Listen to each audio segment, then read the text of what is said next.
Welcome to the extremely boring stories. Today we listening the Mughal Empire and all the kings of this empire. Babur, a prince without a kingdom.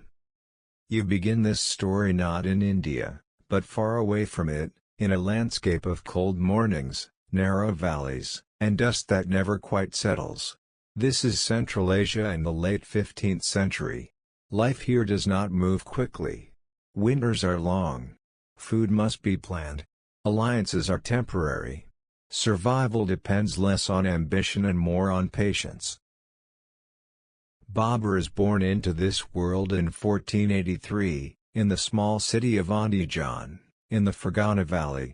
His birth does not arrive with ceremony that history later pretends it did. He is not born an emperor.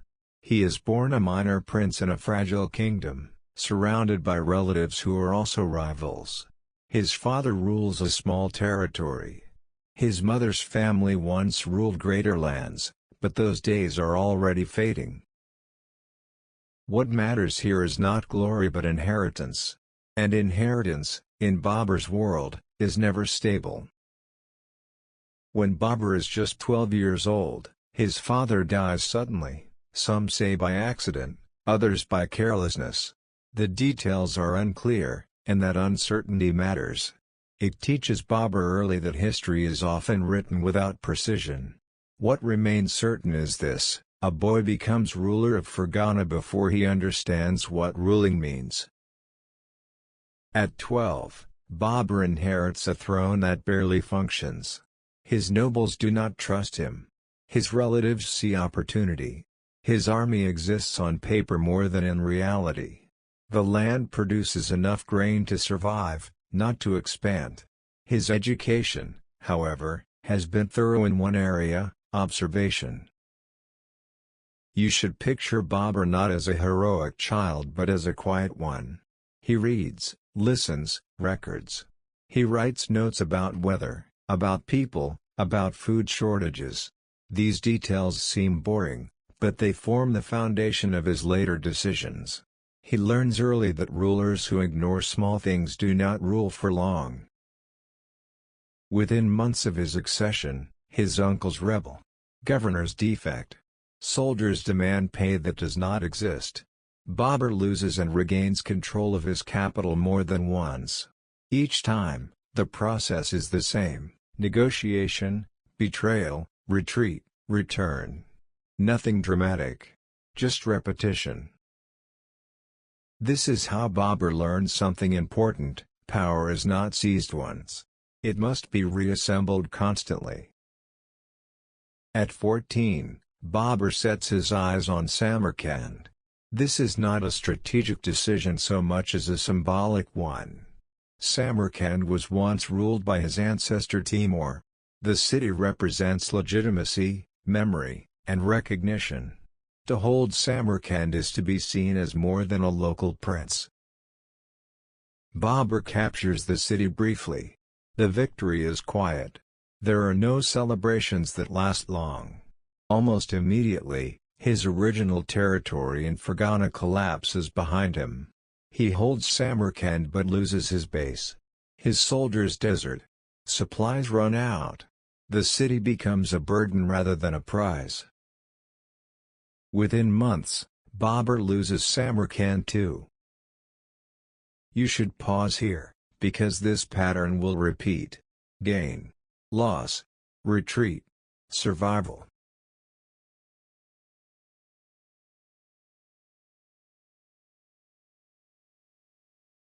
For several years, Babur lives without a kingdom. He moves from place to place with a small group of followers. He eats what they eat. He sleeps where they sleep. He writes about hunger without drama, describing empty pots and tired horses. He writes about cold nights, about frozen rivers crossed slowly, about waiting for dawn to move again. These years matter more than his victories. They teach him administration at its most basic level: how many people can be fed, how long grain lasts, how morale collapses when promises are delayed. Eventually, Babur takes Kabul. It is not a grand conquest. Kabul falls because its defenders are divided and exhausted. For the first time, Babur holds a territory that can sustain him. Kabul is poor but stable. Its location allows control of mountain passes. Trade routes bring modest income. The people expect little. Babur settles. He gardens. He writes poetry. He governs carefully, aware that Kabul is not a stepping stone but a refuge. He does not yet think of India. His concerns are routine, tax collection, defense, food supply, discipline among troops. Years pass. Babur matures into his 20s. He marries. He bears children. Life continues without historical urgency. But Central Asia does not forget him. Rivals grow stronger. The region becomes increasingly dominated by powers that leave no room for a minor ruler. Babur attempts again to reclaim Samarkand and fails again. Each failure is described by him without self-pity. He records facts, not excuses. Gradually, Babur's attention shifts southward. India, to him, is not a dream of wealth but a calculation. He hears reports: fertile land, divided rulers, armies large but poorly coordinated. He also hears of heat, disease, unfamiliar customs. India is not inviting. It is simply possible. Before moving, Babur prepares. This preparation is dull and essential. He reorganizes his troops. He studies artillery, something rarely used effectively in the region. He ensures supply lines. He waits for the right moment. In 1519, Babur crosses into India for the first time. These early raids are not conquest. They are tests. He observes resistance, logistics, climate. He withdraws each time, returning to Kabul with information rather than territory. You should notice something here. Babur does not rush. He has learned that impatience destroys rulers faster than enemies do. By 1525, the political situation in northern India shifts. The Delhi Sultanate weakens under internal conflict. Governors act independently. Loyalty is fragmented. Babur sees alignment between opportunity and preparation. He moves again toward India, this time with intention. As Babur marches south, he reflects on his life. He has lost more kingdoms than most men ever gain. He has spent years without certainty. He has learned to live with delay. Now, as he approaches the plains of North India, he stands at a moment that does not yet feel decisive. His army is smaller than those he will face. By the time Babur turns 40, he has already lived several political lives. He has been a king, an exile, a refugee, and a cautious governor. None of these roles felt permanent. Each was provisional, like shelter built against a wind that never stopped blowing. This long uncertainty shapes the way he thinks. Babur does not expect stability. He plans for disruption. As he prepares to move toward India once more, you should imagine him not as a conqueror but as a man checking lists. He counts horses. He measures grain. He inspects weapons that have been repaired too many times. His army is not large. What it has instead is experience, men who have marched hungry, who have slept in snow, who have survived defeat without dissolving into panic. This is not the kind of army that inspires confidence at first glance. It lacks pageantry. Its uniforms do not match. Its banners are worn. But it has one advantage that Babur understands well: it obeys. Babur spends months reorganizing command structures. He reduces reliance on unreliable nobles and places trust in men who have stayed with him through losses. Loyalty here is not inherited, it is earned through shared survival. Officers are expected to manage supplies as carefully as they manage soldiers. No one is allowed to waste grain. Punishments are quiet and consistent. He also focuses on something that many rulers of the region still misunderstand: artillery. Gunpowder weapons exist in India, but they are often treated as ceremonial or supplemental. Babur treats them as central. He studies Ottoman techniques. He trains gunners patiently. He experiments with defensive formations using carts chained together, creating mobile fortifications. These practices are slow to implement. Soldiers resist change. Old habits die reluctantly. When he finally moves into India in late 1525, his march is methodical. There is no rush. Villages are passed without looting. Supplies are requisitioned carefully. Discipline is enforced not through speeches but through routine. You can sense how unusual this is by how often Babur notes it in his own writings. He remarks on the disorder he sees elsewhere. Armies that arrive early in the day but cannot deploy. Commanders who argue while soldiers wait. Cavalry charges made without coordination. These details bore him, but they also reassure him. The political situation in northern India is fragile. Ibrahim Lodi, the Sultan of Delhi, rules more by fear than loyalty. His governors resent him. His nobles whisper. His army is large but divided. Babur does not rely on secret alliances as much as later storytellers suggest. What he relies on is predictability. He knows that a fractured system responds slowly. The two armies meet near Panipat in April 1526.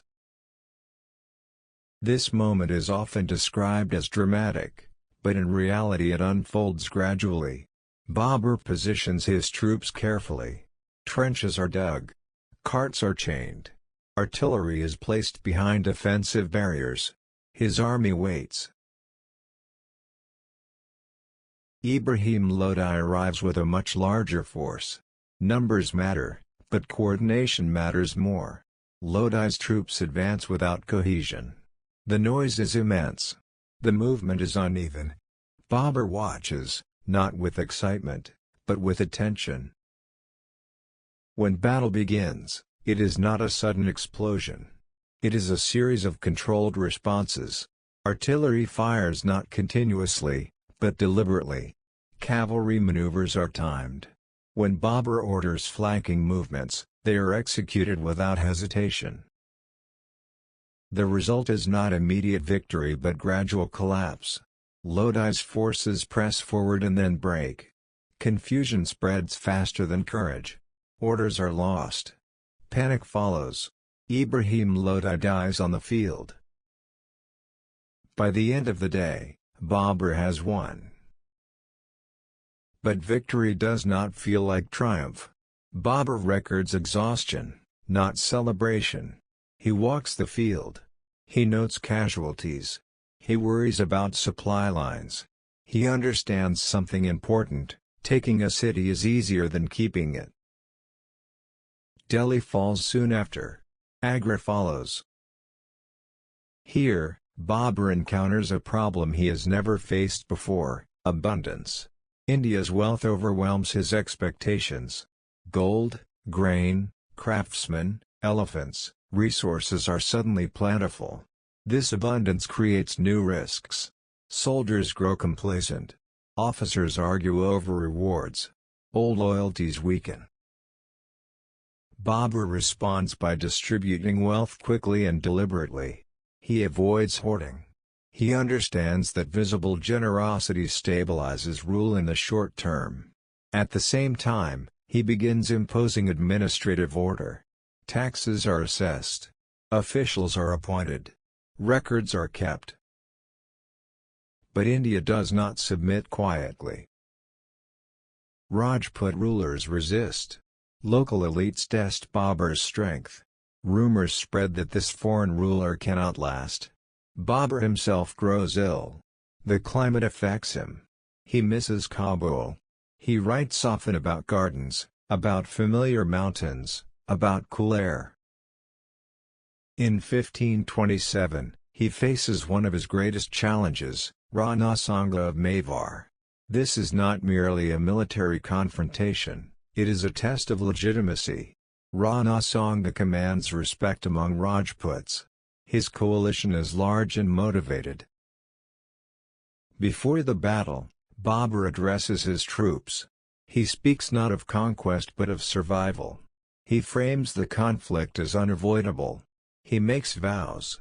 He destroys wine vessels publicly, signaling moral seriousness. These acts are calculated. They bind soldiers emotionally as well as strategically. The Battle of Kanwa is brutal. Fighting is intense and prolonged. Babur's artillery again plays a decisive role, but victory comes at a cost. Losses are heavy. Confidence is shaken.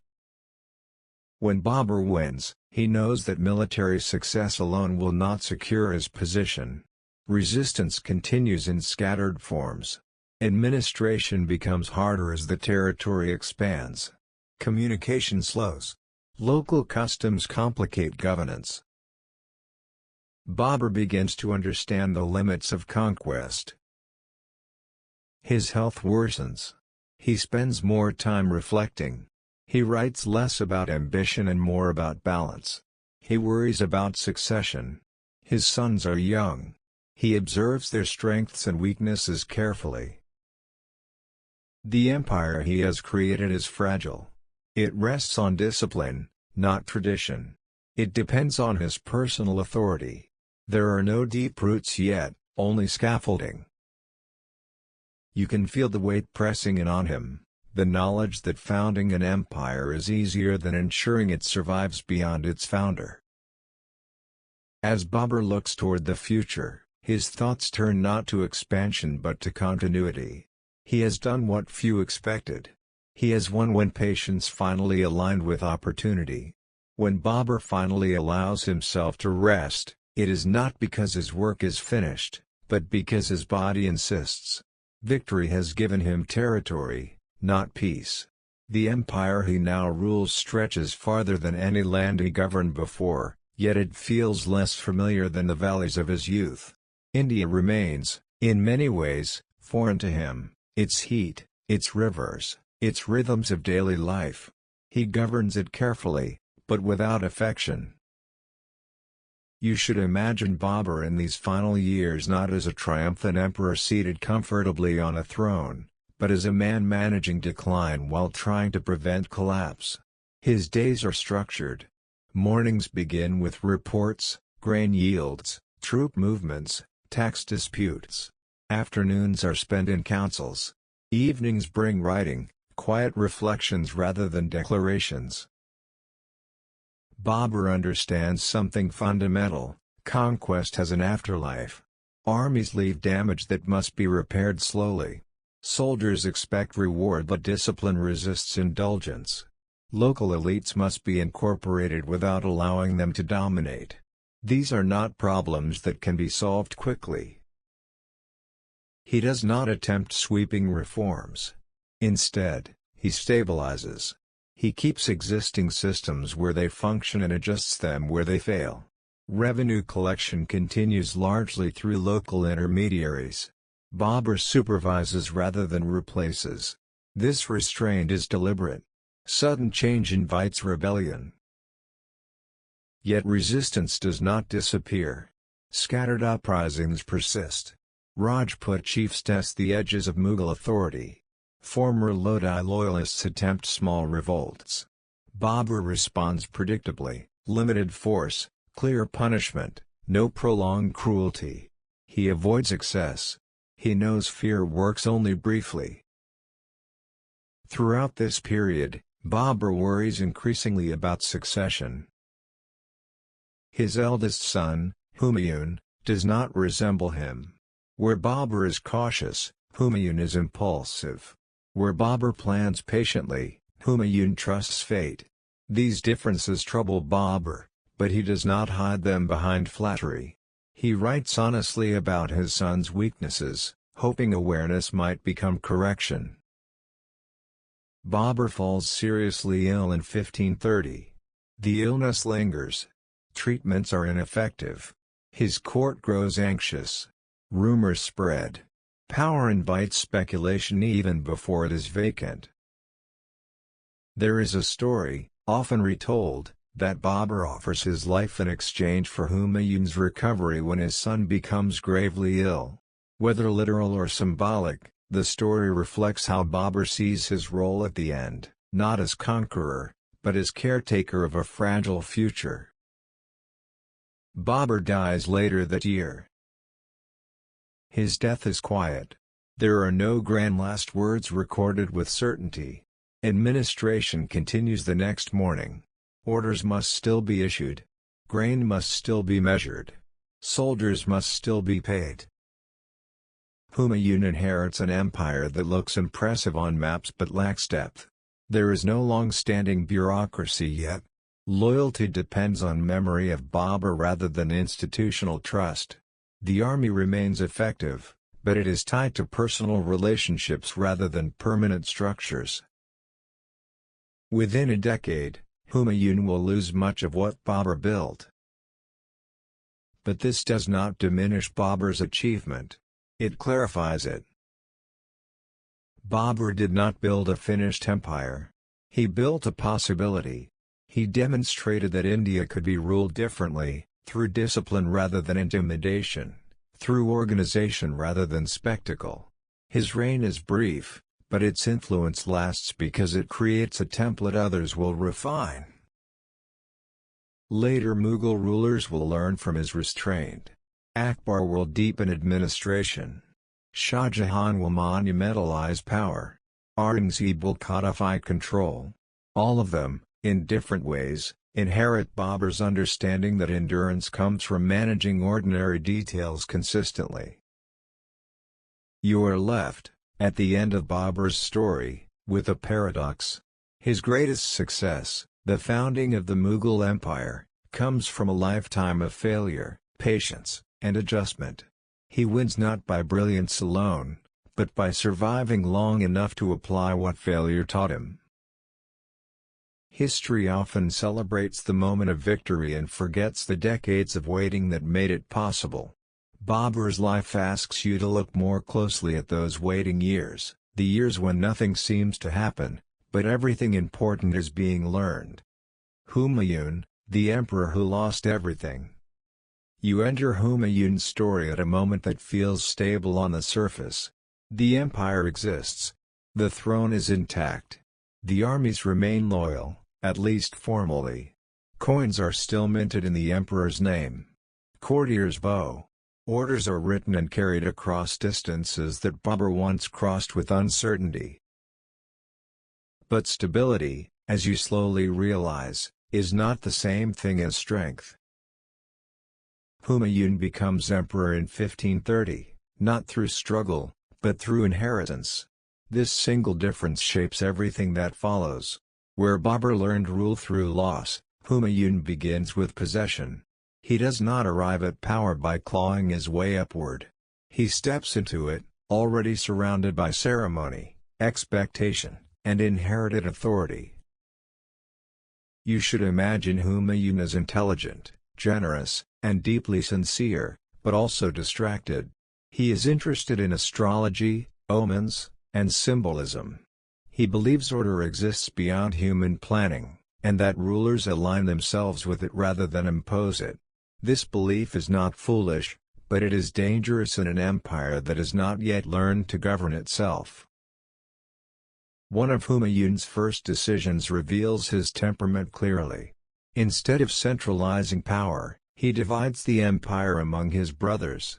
Each is given territory, responsibility, and autonomy. This is meant to ensure harmony. In practice, it introduces rivalry. Babur had understood this risk. Humayun underestimates it. The empire at this point is still young. Its administration is uneven. Tax systems vary region to region. Military loyalty is personal, not institutional. Local rulers obey because Babur defeated them, not because they believe in Mughal permanence. Humayun does not move quickly to reinforce control.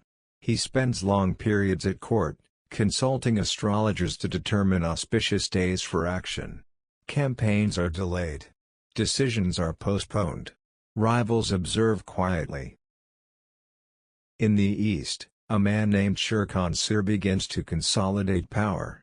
He is not flashy. He does not announce rebellion. He governs well. He collects revenue efficiently. He builds roads and forts. He rewards loyalty. His strength grows slowly, almost invisibly. Humayun notices him, but not urgently. Meanwhile, Humayun's brothers begin acting independently. Each believes he deserves more authority. Each commands troops. Each collects revenue. None fully obey the emperor, and none fully rebel. The empire fractures not through violence, but through ambiguity. This ambiguity becomes dangerous when Humayun finally decides to campaign against Sher Khan. The campaign is poorly timed. Supplies are mismanaged. Communication between divisions breaks down. Humayun hesitates repeatedly, changing plans mid-march. Sher Khan does not hesitate. He chooses terrain carefully. He waits when waiting helps. He advances when advantage is certain. The first major confrontation does not end decisively, but it shakes Humayun's confidence. Instead of consolidating, he retreats. He attempts to negotiate. Sher Khan uses the time to strengthen further. What follows is not a dramatic collapse but a gradual unraveling. In 1539, Humayun suffers a serious defeat at Chausa. The loss is disorganized and humiliating. Soldiers flee. Equipment is abandoned. Humayun barely escapes. Confidence drains from the army. The next year, at Kanauj, the empire breaks. This defeat is final. Delhi falls. Agra falls. Humayun loses the throne his father built. The empire dissolves into fragments almost as easily as it had formed. You should pause here, because losing an empire is different from never having one. Humayun knows what he has lost. He remembers the court, the authority, the rituals of rule. Now he has none of it. What follows is exile. Humayun wanders with a small group of followers, much as Babur once did, but without Babur's hardened patience. He struggles with indecision. He quarrels with allies. He depends heavily on chance hospitality. At one point, he seeks refuge in Sindh. He sleeps in deserts. His wife gives birth under extreme conditions. He records these events not with resilience, but with exhaustion. Eventually, Humayun crosses into Persia, seeking help from the Safavid Shah. This moment matters deeply. A Mughal emperor becomes a guest, then a dependent. He adopts Persian customs. He studies a different administrative culture. He observes how power can be structured more rigidly, more formally. This period changes him, but slowly. The empire he lost continues without him. Sher Khan becomes Sher Shah Suri, ruler of North India. Roads are built. Revenue systems are standardized. Governance improves. Ironically, the land Humayun once ruled becomes more stable without him. This is the quiet cruelty of history. As Humayun waits in exile, time stretches. Years pass. Children grow. Allies age. The idea of return begins to feel unreal. Exile does not begin with movement. It begins with hesitation. For Humayun, exile starts not on the road but in the mind. The loss of Delhi and Agra in 1540 leaves him with something unfamiliar, time without authority.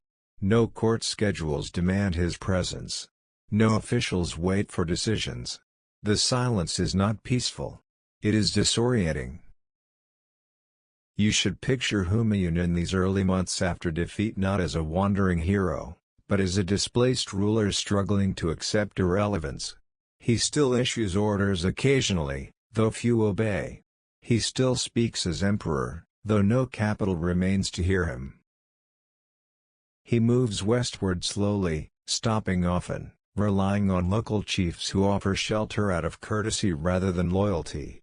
Each stop reminds him how thin his authority has become. Food is not guaranteed. Horses must be borrowed. Soldiers drift away quietly when pay cannot be promised. Unlike Babur's years of loss, which hardened him early, Humayun's loss arrives late. He has to unlearn entitlement before learning survival.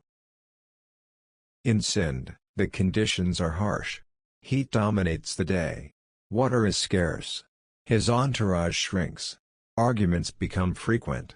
At one point, Humayun's own brothers refuse meaningful help. Blood ties prove unreliable when power is absent. It is here, during this prolonged vulnerability, that Humayun experiences a form of leadership he had never practiced before: dependency. His wife, Hamida Banu Begum, gives birth to their son Akbar during this period of displacement. The circumstances are difficult: travel, uncertainty, lack of resources. The child's birth is not celebrated widely. It is endured quietly. You should pause on this detail. The future greatest Mughal emperor is born not in a palace but during exile. This fact will matter later, not because it is dramatic, but because it shapes how memory is constructed. Empires prefer to forget such beginnings.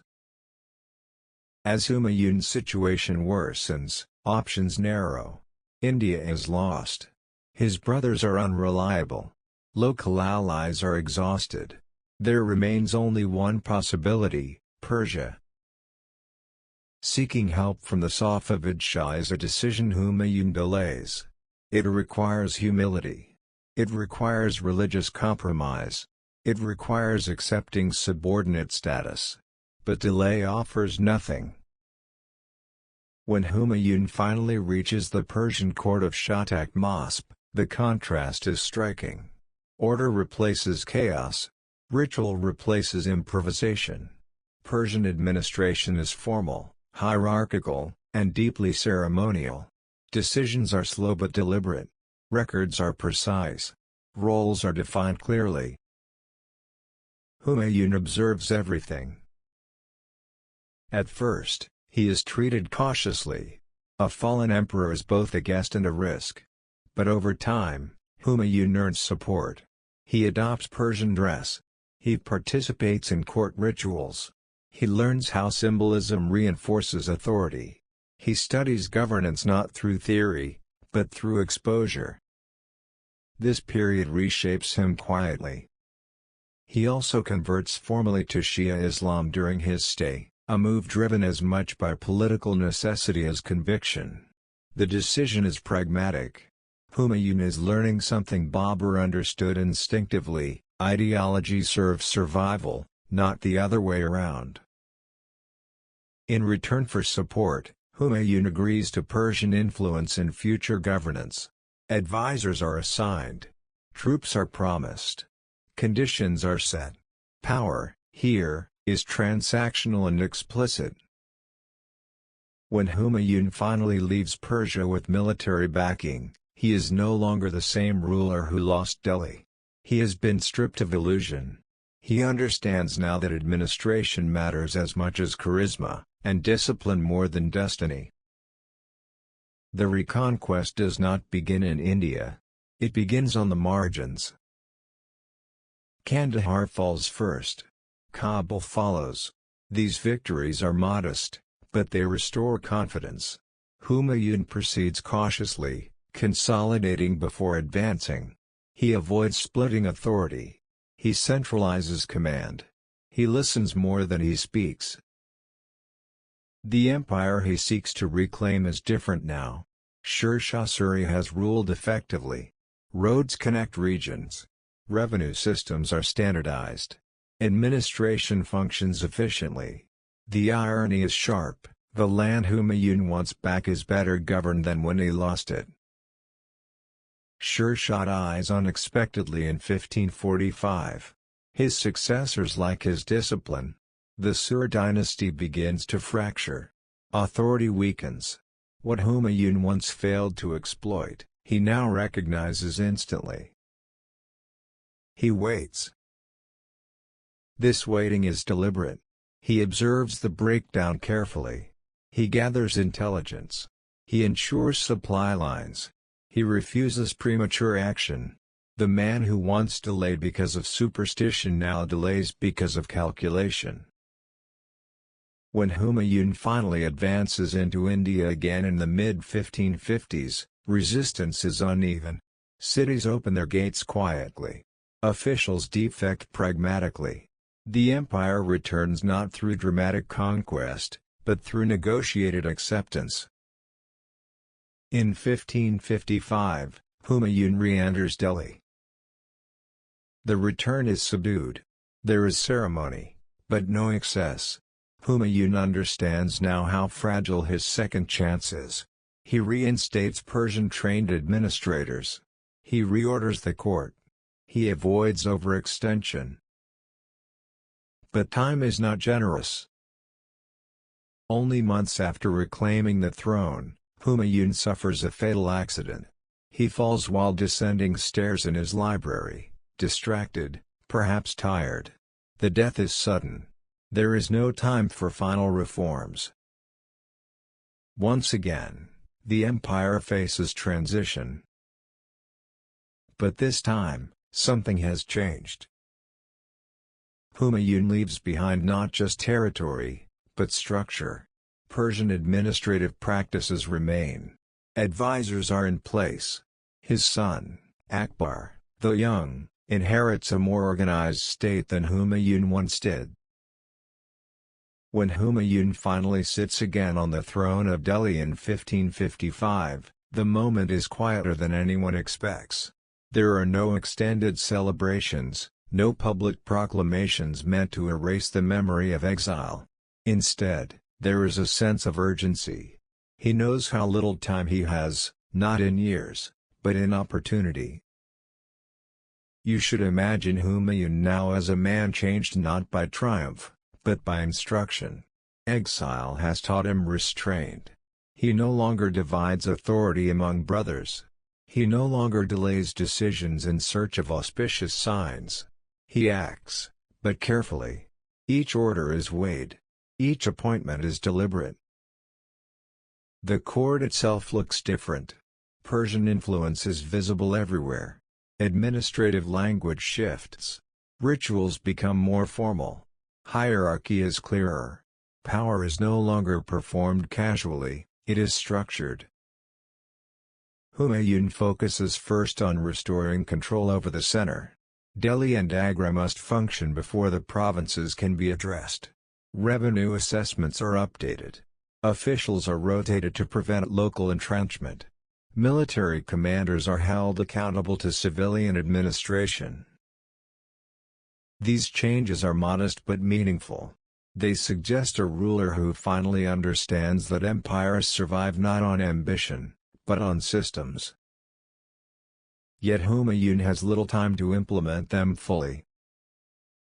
Only months after reclaiming power, he meets his end in a way that feels almost symbolic of his life, sudden, unplanned, shaped by distraction. While descending the steps of his library, he stumbles and falls. The injury is fatal. His death is not the result of battle, betrayal, or illness. It is an accident. History rarely plans its transitions. Humayun leaves behind a son barely 13 years old. Akbar inherits the empire not through preparation, but through circumstance. The structures Humayun rebuilt remain incomplete, but they exist. Advisors trained in Persian administration remain active. Military leadership remains cohesive. The empire does not collapse this time. This is Humayun's quiet legacy. You might be tempted to judge him harshly, and many historians have. He lost an empire through indecision. He relied on fate when preparation was required. He failed where his father succeeded. But history becomes more complicated when you look closely. Humayun's exile introduces crucial elements into Mughal governance. Persian administrative practices, court culture, and record-keeping become foundational under Akbar. The empire that later reaches extraordinary stability depends heavily on lessons Humayun learned too late to apply fully himself. His reign reminds you that leadership is not always about success. Sometimes it is about transmission, passing on knowledge gained through failure. As you move forward into the story of Akbar, you carry this understanding with you. The Mughal Empire does not grow stronger in a straight line. It stumbles, corrects, adapts. Each ruler inherits not just territory, but unresolved problems. Akbar, governing an empire without knowing how. You begin Akbar's story not with authority, but with imbalance. In 1556, the Mughal Empire exists largely on parchment and memory. Maps show borders. Officials recite titles. Coins bear names. Yet beneath these symbols, the empire remains unfinished. Its systems are uneven. Its loyalties are provisional. Its continuity depends less on institutions than on momentum. Into this uncertainty steps Akbar, 13 years old, recently orphaned, newly crowned. You should imagine him not as a prodigy, not as a visionary, but as a boy surrounded by adults who speak in measured tones and act with calculated urgency. He does not yet understand the machinery of rule. He does not know how revenue is assessed or how armies are supplied. He cannot read fluently. He does not write proclamations. What he has instead is exposure. Akbar inherits not only his father's throne, but also his father's absence. Humayun has returned to power just long enough to rebuild fragments of administration, then vanished again. There is no gradual transition. No apprenticeship. Power arrives abruptly. The empire responds by placing authority where it believes it belongs, with Bayram Khan, a seasoned general and regent. For now, Akbar rules in name. Decisions are made for him. Orders are issued around him. He watches. This watching matters. At the very start of Akbar's reign, the empire faces immediate threat. A rival claimant backed by Afghan forces advances toward Delhi. Panic spreads quickly.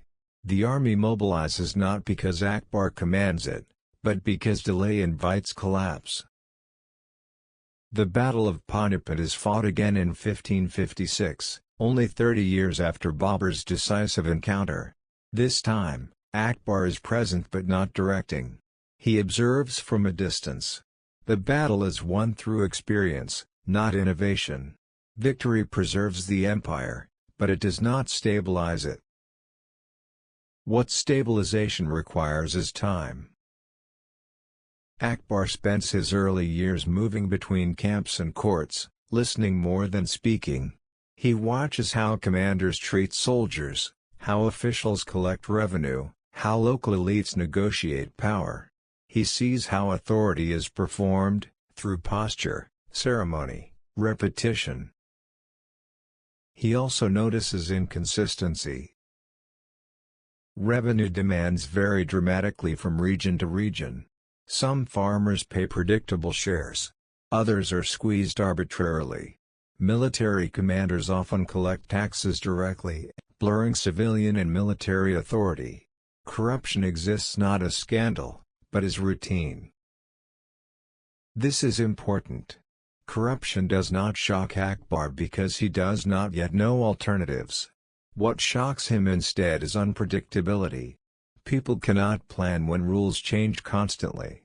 Loyalty frays when expectations are unclear. Akbar begins asking questions. Simple ones at first. Why is this village taxed more than another? Why does one officer command more soldiers than records indicate? Why do disputes linger unresolved? At first, These questions irritate his regents. Youth is tolerated, curiosity less so. But Akbar persists quietly. As he grows older, his role shifts gradually. He hunts. He trains physically. He practices endurance. These activities are not leisure, they are preparation. In a court where legitimacy often depends on presence and stamina, Akbar builds credibility with his body before asserting it with policy. Around his late teens, Akbar begins asserting independence. He removes Bairam Khan from regency, not violently, but decisively. The transition is controlled. Authority consolidates around Akbar himself. This moment is often dramatized, but in reality it is administrative. Orders change hands. Access shifts. Loyalty adjusts. Akbar does not purge the court. He absorbs it. This absorption becomes his defining habit. Instead of destroying existing structures, he studies them. Instead of announcing reform, he experiments. One of his earliest recognitions is this: conquest has outpaced governance. Territory has expanded faster than systems. If this imbalance continues, the empire will fragment under its own weight. So Akbar begins where boredom lives, in records. He demands surveys of land. He insists on measurement. Fields are counted. Crops are assessed. Output is averaged over time, not guessed annually.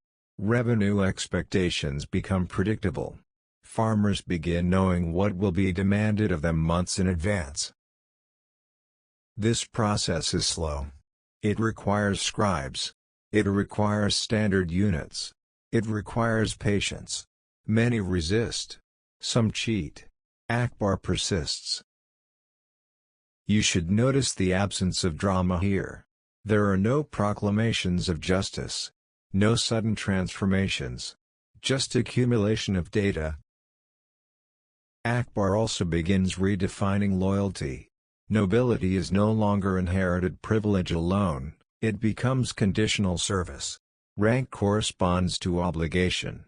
Military commanders are tied to revenue assignments that can be revoked. Authority becomes modular rather than absolute. These changes do not inspire poetry. They inspire compliance. At court, Akbar cultivates debate. Religious scholars argue. Philosophers disagree.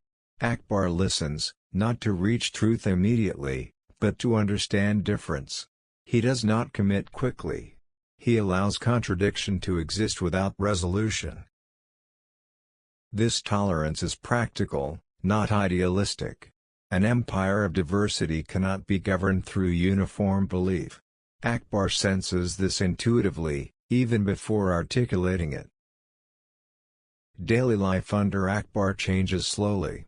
Roads improve. Markets stabilize. Officials appear more regularly. Justice remains imperfect, but delays shorten. People begin experiencing governance not as interruption, but as routine. Routine matters. Akbar's personal habits reflect this philosophy. He keeps regular schedules. He meets petitioners consistently. He appears publicly often. Power becomes visible through repetition rather than spectacle. By his 20s, Akbar has done something unusual. He has learned to rule by admitting he did not know how. Instead of hiding ignorance behind force, he has turned it into inquiry. Instead of copying predecessors blindly, he has tested systems patiently. Yet the empire is not secure. Expansion continues. New territories bring new problems. Diversity complicates unity. Success attracts ambition. Akbar's tolerance will soon be tested by rebellion, resistance, and contradiction. Akbar does not set out to become exceptional. He sets out to make the empire predictable. By the time he reaches his mid-20s, He has spent more than a decade watching what goes wrong when systems depend on personalities rather than processes. He has seen governors grow careless when unchecked, commanders blur military and civilian roles, and local elites exploit ambiguity. None of this surprises him anymore. What concerns him is how easily disorder becomes routine. You should imagine Akbar's court during this period as a working space rather than a stage. Debates are frequent, but decisions are slow. Papers accumulate. Measurements are revised. Revenue tables are recalculated. The emperor listens more than he speaks. This listening becomes one of his greatest tools. Akbar continues expanding the empire, but unlike earlier conquerors, he does not treat expansion as proof of success. Each new territory creates administrative strain. New languages complicate record-keeping. New customs challenge uniform law. Akbar insists on adaptation rather than imposition. In conquered regions, he often retains local administrators under Mughal oversight. This reduces resistance and preserves local knowledge. Loyalty becomes transactional rather than ideological. People obey because the system functions, not because they believe in imperial destiny. The army, too, undergoes quiet reform. Akbar standardizes ranks, defines obligations, and links pay to service rather than favor. Officers are rotated periodically. Personal armies are discouraged. Military authority becomes professional rather than familial. These reforms are not welcomed enthusiastically. Nobles resist. Some rebel. Akbar responds unevenly, not out of weakness, but calculation. He punishes selectively. He forgives strategically. He avoids mass purges that would destabilize the system. One of Akbar's most misunderstood qualities is restraint. He does not act decisively in every crisis. Sometimes he waits long enough for problems to expose themselves. Rebellions collapse internally. Rivalries resolve themselves. Akbar intervenes only when delay threatens structural damage. This patience is tested repeatedly. Religious diversity remains a persistent challenge. Akbar invites scholars of different traditions to debate at court, not to declare winners, but to observe conflict. He begins to understand belief as social glue rather than doctrinal truth. This insight shapes policy. He removes the jizya tax on non-Muslims, not as a declaration of tolerance, but as an administrative simplification. Taxing by belief creates resentment and inefficiency. Removing it stabilizes revenue and reduces unrest. These decisions provoke opposition. Conservative elites accuse Akbar of undermining tradition. Akbar listens, but does not retreat. At the same time, Akbar experiments with personal authority. He introduces rituals that emphasize loyalty to the emperor rather than abstract law. These rituals are controversial. Some interpret them as spiritual ambition. Others see them as political theater. In reality, they function as cohesion mechanisms. In a diverse empire, shared ritual replaces shared belief. Akbar also expands infrastructure quietly. Roads improve. Postal systems develop. Communication speeds increase. These changes reduce local autonomy without visible force. Power becomes present even when the emperor is absent. You should pay attention to how little spectacle accompanies these developments. Akbar does not announce reforms loudly. He allows people to adjust slowly. Resistance fades when routine settles in. But routine also breeds expectation. As the empire stabilizes, people begin to demand consistency. They expect justice to be delivered regularly. They expect taxes to remain predictable. They expect the emperor to intervene when officials abuse power. Akbar becomes a reference point. This creates a new vulnerability. The system works because Akbar works. His presence, judgment, and moderation hold it together. Institutions exist, but they rely heavily on his oversight. Akbar seems aware of this. He begins preparing successors, not through instruction manuals, but through exposure. His sons observe court proceedings. They accompany campaigns. They witness discipline and indulgence.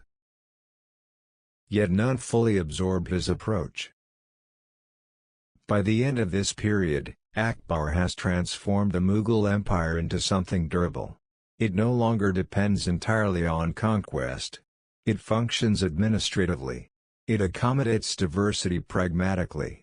It survives opposition without constant violence.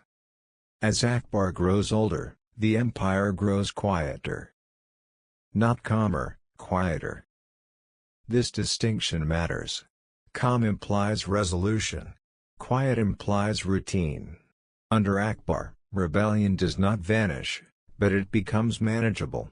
Conflict moves from open battlefields into court corridors, tax offices, and succession whispers. The empire continues because its systems work often enough to prevent collapse. You should imagine Akbar in these later years less as an innovator and more as a maintainer. He reviews reports daily. He corrects officials. He intervenes sparingly but decisively. He understands that too much interference undermines authority, while too little invites abuse. This balance is exhausting. Akbar's greatest challenge now is not conquest or reform, but continuity. The empire functions because he enforces its logic personally. But logic, when not internalized by successors, fades quickly. Akbar's sons grow into adults under vastly different conditions than he did. They know palaces, not exile. They inherit administration, not improvisation. Their education is thorough but insulated. They understand procedure, but not scarcity. This gap concerns Akbar deeply. He does not formalize succession early. This hesitation is not accidental. Akbar knows that declaring a successor invites factionalism. He postpones clarity in the hope that maturity will emerge naturally. It does not. Prince Salim, the future Jahangir, grows restless. He demands authority. He forms alliances. He rebels briefly, not out of ideological opposition, but impatience. Akbar suppresses the rebellion with restraint, but trust erodes. Akbar's response is telling. He does not dismantle the system his son challenges. He reinforces it. Authority is institutionalized further. Procedures are tightened. The emperor becomes less accessible. These moves stabilize the empire in the short term but deepen emotional distance.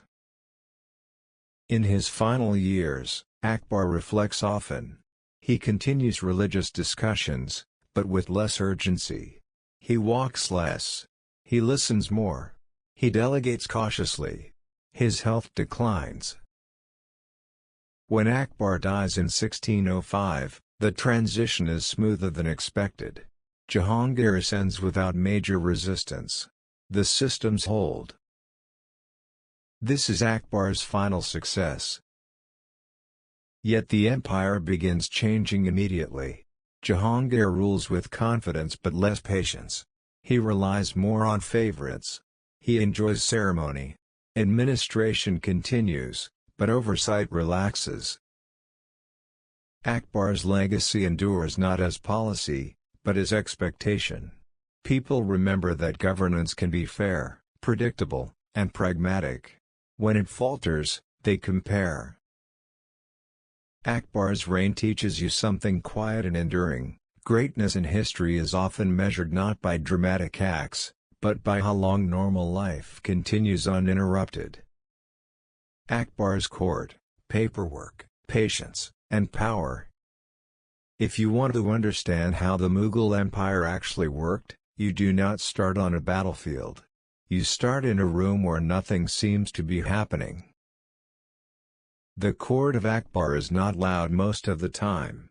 It does not constantly echo with arguments or declarations. Much of its work is slow, repetitive, and deeply unexciting. Papers move from one desk to another.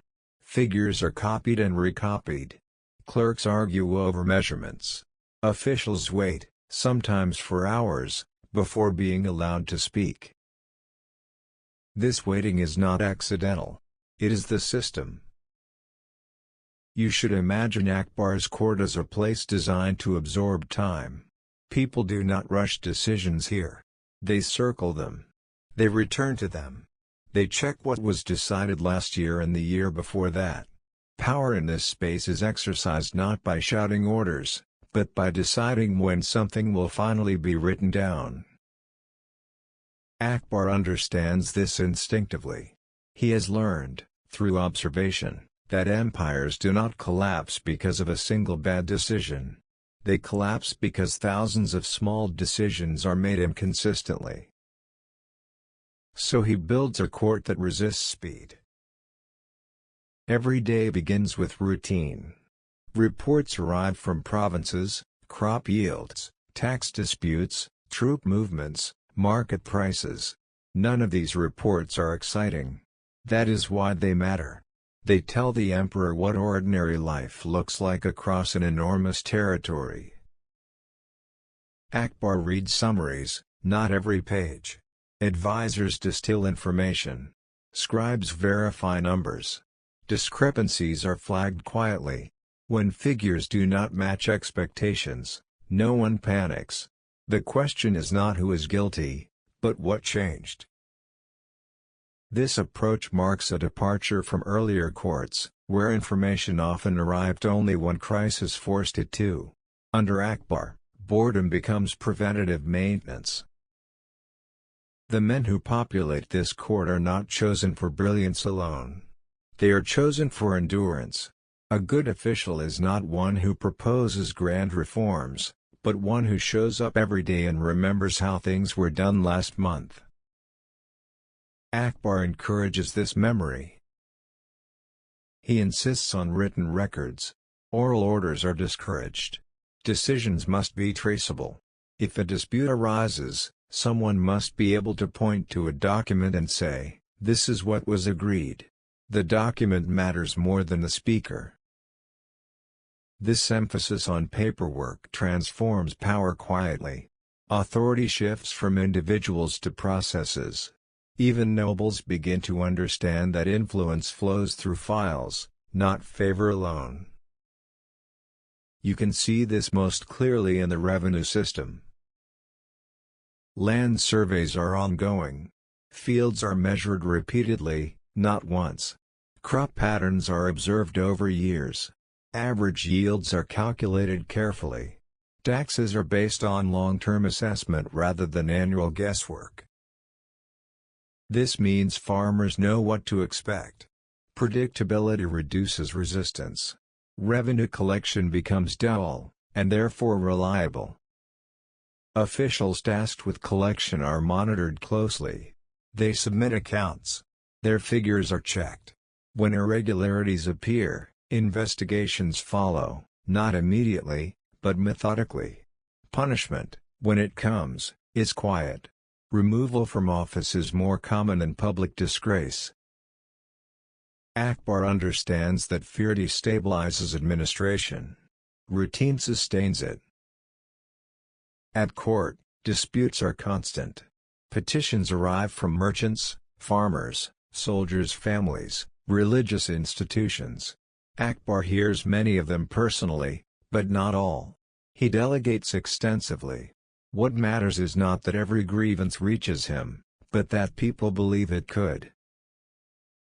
This belief maintains legitimacy. Akbar's court also manages something more subtle: hierarchy. People stand in specific places. They approach at designated times. Seating arrangements are precise. These details appear ceremonial, but they serve a practical function. They remind everyone of relative position without requiring constant enforcement. Hierarchy, when clearly defined, reduces conflict. Akbar rarely humiliates nobles publicly. He corrects them through procedure. Access is restricted. Invitations stop arriving. Influence fades quietly. This method avoids backlash while maintaining authority. Religious diversity complicates court life. Scholars of different traditions argue frequently. Akbar allows disagreement, but not disruption. Debates are structured. Time limits are enforced. No single tradition is allowed permanent dominance. This balance is fragile. Conservative figures resent it. Reformers push for more. Akbar listens to both and commits fully to neither. His priority is order, not resolution. In the background, translators work constantly. The empire operates in multiple languages. Orders must be understood locally to be effective.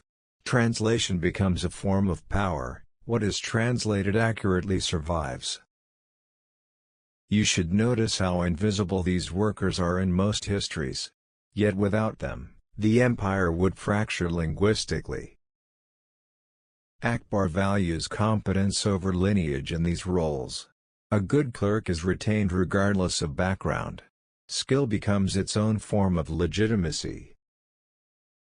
The court also functions as a training ground.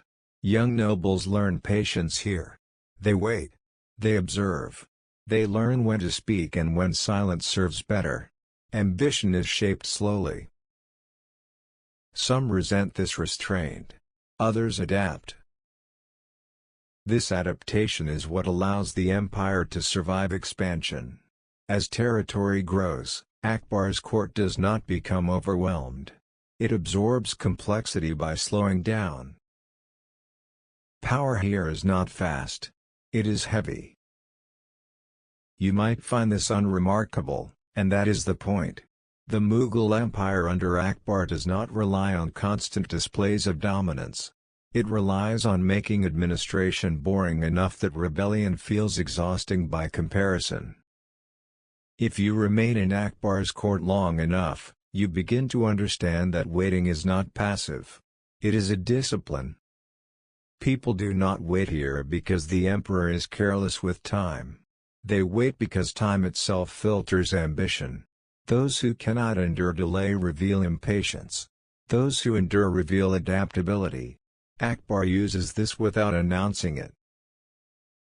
You should imagine long corridors where officials stand quietly, sometimes for hours, holding petitions that contain months of work.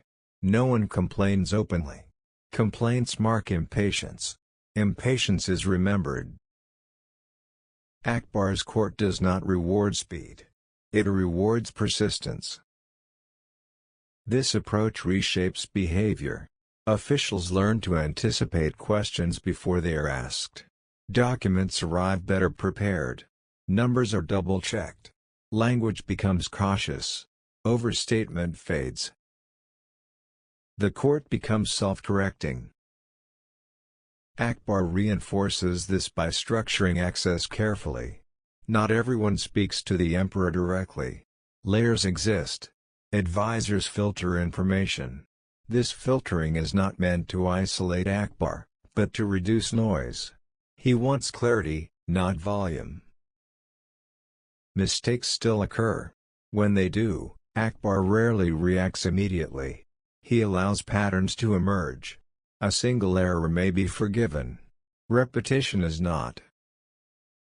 This delayed response unsettles people accustomed to swift punishment. But over time, it creates a culture of responsibility. Officials cannot rely on momentary charm to escape scrutiny. Records accumulate. Records are the empire's memory. Akbar insists that decisions be written and preserved. Archives grow steadily. Clerks maintain them meticulously. When disputes arise years later, documents are retrieved. This continuity discourages arbitrary change. The court thus becomes less personal and more procedural. This has consequences. Nobles accustomed to informal influence struggle. Some adapt by learning administrative skills. Others fade. New figures rise, men whose power comes from competence rather than ancestry. Akbar does not announce this shift. He allows it to happen through practice. At the same time, Akbar remains aware that excessive bureaucracy can suffocate initiative. He allows exceptions, but only when justified carefully. Flexibility exists within limits. Innovation must explain itself. Religious debates continue during this period. Akbar allows discussion but insists on order. He does not seek doctrinal conclusions. He observes how people argue. Those who argue aggressively reveal intolerance. Those who listen reveal governance potential. Akbar begins appointing administrators from diverse backgrounds. This is not idealism, it is insurance. A diverse bureaucracy is harder to unify against the emperor. The court also manages information beyond administration. Rumors arrive daily. Reports of dissatisfaction, conspiracy, and unrest circulate. Akbar treats these cautiously. He verifies before acting. False accusations lose credibility quickly. This approach reduces paranoia. Akbar understands that fear distorts judgment. He avoids cultivating it. He prefers predictability. As the empire expands, provincial courts mirror the central one. Procedures are replicated. Waiting becomes a standard experience. Local rulers complain, but comply. The empire slows, but it also stabilizes. Yet this slowness introduces new tension. Soldiers accustomed to decisive action grow impatient. Frontier commanders feel constrained. They request autonomy. Akbar negotiates carefully, granting limited discretion while maintaining oversight. This balance is fragile. You begin to sense the hidden cost of patience. Systems that rely on delay require constant maintenance. Without oversight, waiting becomes stagnation. Akbar compensates through personal involvement. He reviews files. He asks questions. He visits provinces. But this level of engagement cannot last forever. As Akbar ages, the court grows more rigid. Officials follow procedure precisely, but initiative declines. Everyone waits for direction that arrives less frequently. This is the danger of a well-ordered system. Akbar recognizes it but cannot resolve it fully. He prepares his successors as best he can, but temperament cannot be taught easily. In the final years of Akbar's reign, the court still functions, but it feels different. The routines remain. Papers are filed. Officials wait. Petitions are processed. Revenue arrives. Armies are supplied. From the outside, the system appears intact. Yet if you stay long enough, you begin to notice a subtle shift. The court has learned how to operate without asking why it operates this way. This is both a success and a warning. Akbar has spent decades training the court to value procedure over impulse. Now, that training has worked almost too well. Officials follow rules precisely, but fewer ask whether those rules still fit changing realities. Waiting becomes habit rather than strategy. You should imagine Akbar in these years moving more slowly through the same corridors he once dominated with presence alone. People still bow, but conversations shorten. Decisions take longer. Advisors hesitate to interpret rather than report. The system has become cautious.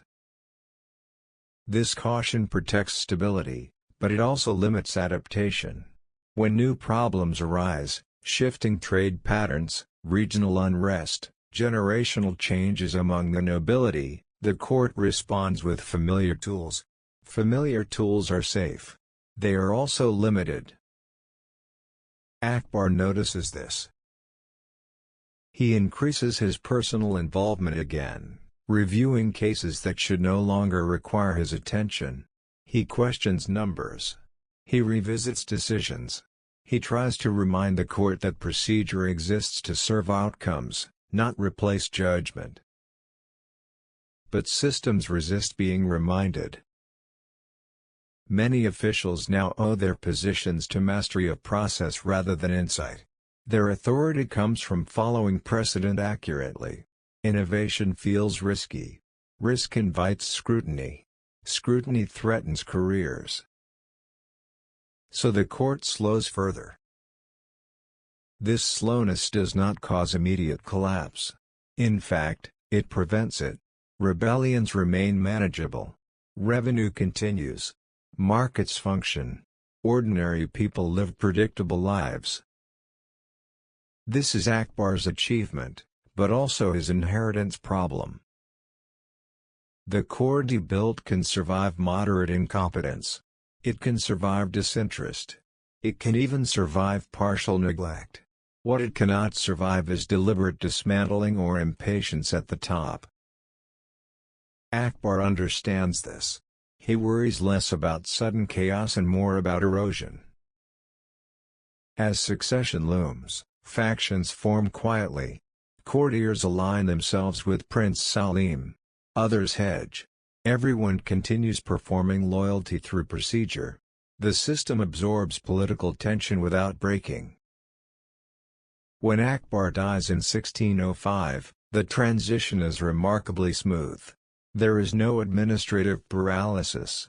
No revenue collapse. No immediate civil war.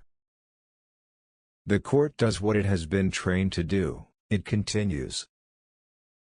Jahangir inherits not just an empire, but a functioning bureaucracy. Files are waiting. Reports arrive. Advisors stand ready. The machinery turns without interruption. And yet, something has already changed. Jahangir inherits not just an empire, but a functioning bureaucracy. Files are waiting. Reports arrive. Advisors stand ready. The machinery turns without interruption. And yet, something has already changed. Jahangir values authority more than procedure. He enjoys command. He prefers visible justice to quiet paperwork. He relies more on personal judgment than institutional patience. The court adjusts, but not perfectly. Procedures remain, but enforcement relaxes. Waiting shortens. Access becomes uneven. Favor returns gradually. The system still functions, but its center of gravity shifts. This does not undo Akbar's work immediately. Systems decay slowly. Akbar's court leaves behind an enduring lesson that history often overlooks. Empires do not fail when systems are built, they fail when systems are misunderstood by those who inherit them. The paperwork, patience, and power that sustained Mughal rule under Akbar were not neutral tools. They required belief in boredom as governance. They required trust that routine mattered more than charisma. Jahangir, justice by routine. You begin Jahangir's story in a world that already works. This is important. Jahangir does not inherit chaos, uncertainty, or improvisation. He inherits Akbar's completed machinery, files that move, officials who know their roles, revenue that arrives on time, and courts that understand delay as discipline. For the first time in Mughal history, the empire functions without depending entirely on the ruler's constant attention. Jahangir likes this. He ascends the throne in 1605 not as a reformer or conqueror, but as a man who appreciates predictability. He enjoys ceremony. He enjoys recognition. He enjoys the feeling of justice being done, especially when it can be done visibly. You should imagine Jahangir as observant but selective. He does not want to manage everything. He wants to decide which things are worth managing personally. Early in his reign, he makes this preference clear. He announces that he will hold regular public audiences where grievances can be presented directly. He installs symbolic mechanisms, chains of justice, visible courts, public hearings. These acts are remembered because they are easy to remember. What is less remembered is how little they change. The bureaucracy continues operating almost exactly as before. Revenue systems remain intact. Provincial administration proceeds routinely. Akbar's paperwork still governs daily life. Jahangir adds visibility, not reinvention. This suits him. He believes justice should be seen, not constantly negotiated. Jahangir's court becomes more theatrical. Petitions are heard publicly. Verdicts are delivered with flourish. Punishments are occasionally dramatic. Mercy, too, is performed. This performance reassures people. They feel the emperor's presence more directly. Justice appears immediate, even when it is not. Behind the scenes, however, the system remains slow and procedural. Most disputes never reach Jahangir. They are resolved, or delayed, by layers of officials trained under Akbar. Jahangir intervenes selectively, often when cases align with his sense of fairness or personal interest. You should not mistake this for laziness. It is preference. Jahangir believes order exists when routines are respected and exceptions are controlled. He trusts the system enough to let it run. This trust is both his strength and his weakness. His reign sees relatively little administrative innovation. Instead, it focuses on maintenance. Roads are repaired. Courts continue. Revenue flows steadily. Life for most people remains unchanged. This continuity brings comfort, but also complacency. Jahangir's personal habits reflect this balance. He keeps detailed memoirs. He records judgments, observations, even trivial incidents. He enjoys documenting justice more than designing it. Alcohol consumption increases over time. This does not disrupt governance immediately, because the system absorbs absence. Decisions can wait. Files will still be there tomorrow. This is a new phase for the Mughal Empire, rule that does not require constant vigilance. But cracks begin appearing quietly. Jahangir relies increasingly on favorites. Influence shifts from procedure to proximity.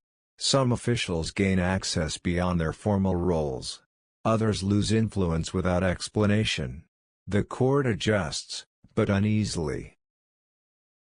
You begin to sense a subtle shift from institutional authority back toward personal favor.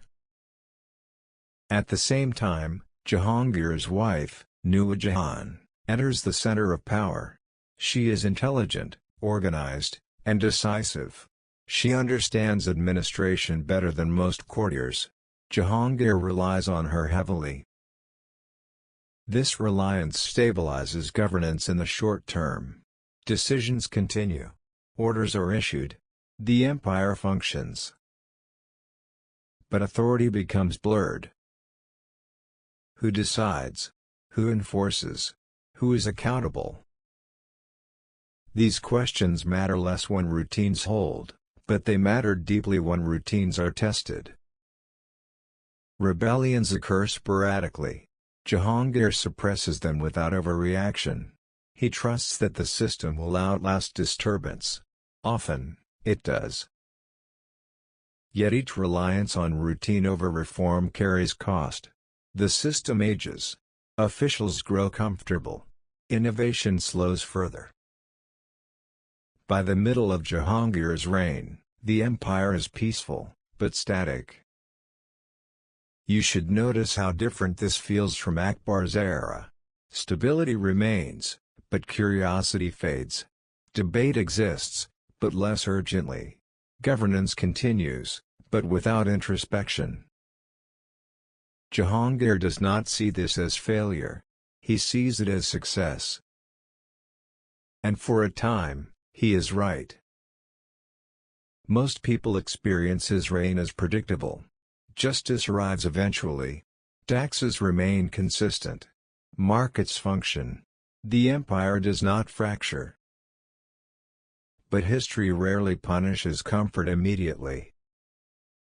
As Jahangir grows older, dependence deepens, on favorites, on routines, on the assumption that what worked yesterday will work tomorrow. As Jahangir settles into his reign, something subtle but important begins to happen. Power does not disappear, and it does not concentrate entirely in one place. Instead, it starts to flow sideways. You can feel this shift most clearly in the court itself. The routines Akbar built continue to function, but the center of gravity moves away from the emperor's constant supervision. Jahangir prefers to intervene selectively. He trusts others to manage what he does not wish to oversee personally. This trust reshapes authority. Officials learn quickly that procedure alone is no longer enough. Access matters. Proximity matters. Who speaks to whom, and when, becomes as important as what is written in the files. The paperwork still moves, but it now moves around people rather than strictly through offices. You should imagine quarters where conversations happen quietly, before petitions are submitted. Favor is negotiated before formality. The system remains intact, but influence begins to bypass it. Jahangir does not resist this. In fact, he encourages it indirectly. He enjoys the role of final arbiter, the one who resolves matters when routine fails. This gives him satisfaction without burdening him with constant effort. Justice, in his mind, is not something that must be applied equally every time. It is something that must feel fair when it matters. This philosophy has consequences.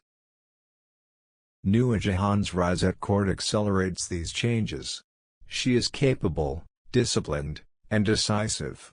She understands the bureaucracy intimately. Where Jahangir prefers display, she prefers execution. Together, they form an unusual balance. You should not imagine Nura Jahan as ruling secretly or usurping authority. Her influence is open, visible, and widely acknowledged. Coins bear her name alongside Jahangir's. Orders pass through her approval. Officials seek her guidance. For a time, this arrangement stabilizes the empire. Decisions are made efficiently. Disputes are resolved quickly. The court remains functional. But power shared informally creates uncertainty. Who is responsible when things go wrong? Who can be challenged? Who is accountable to whom?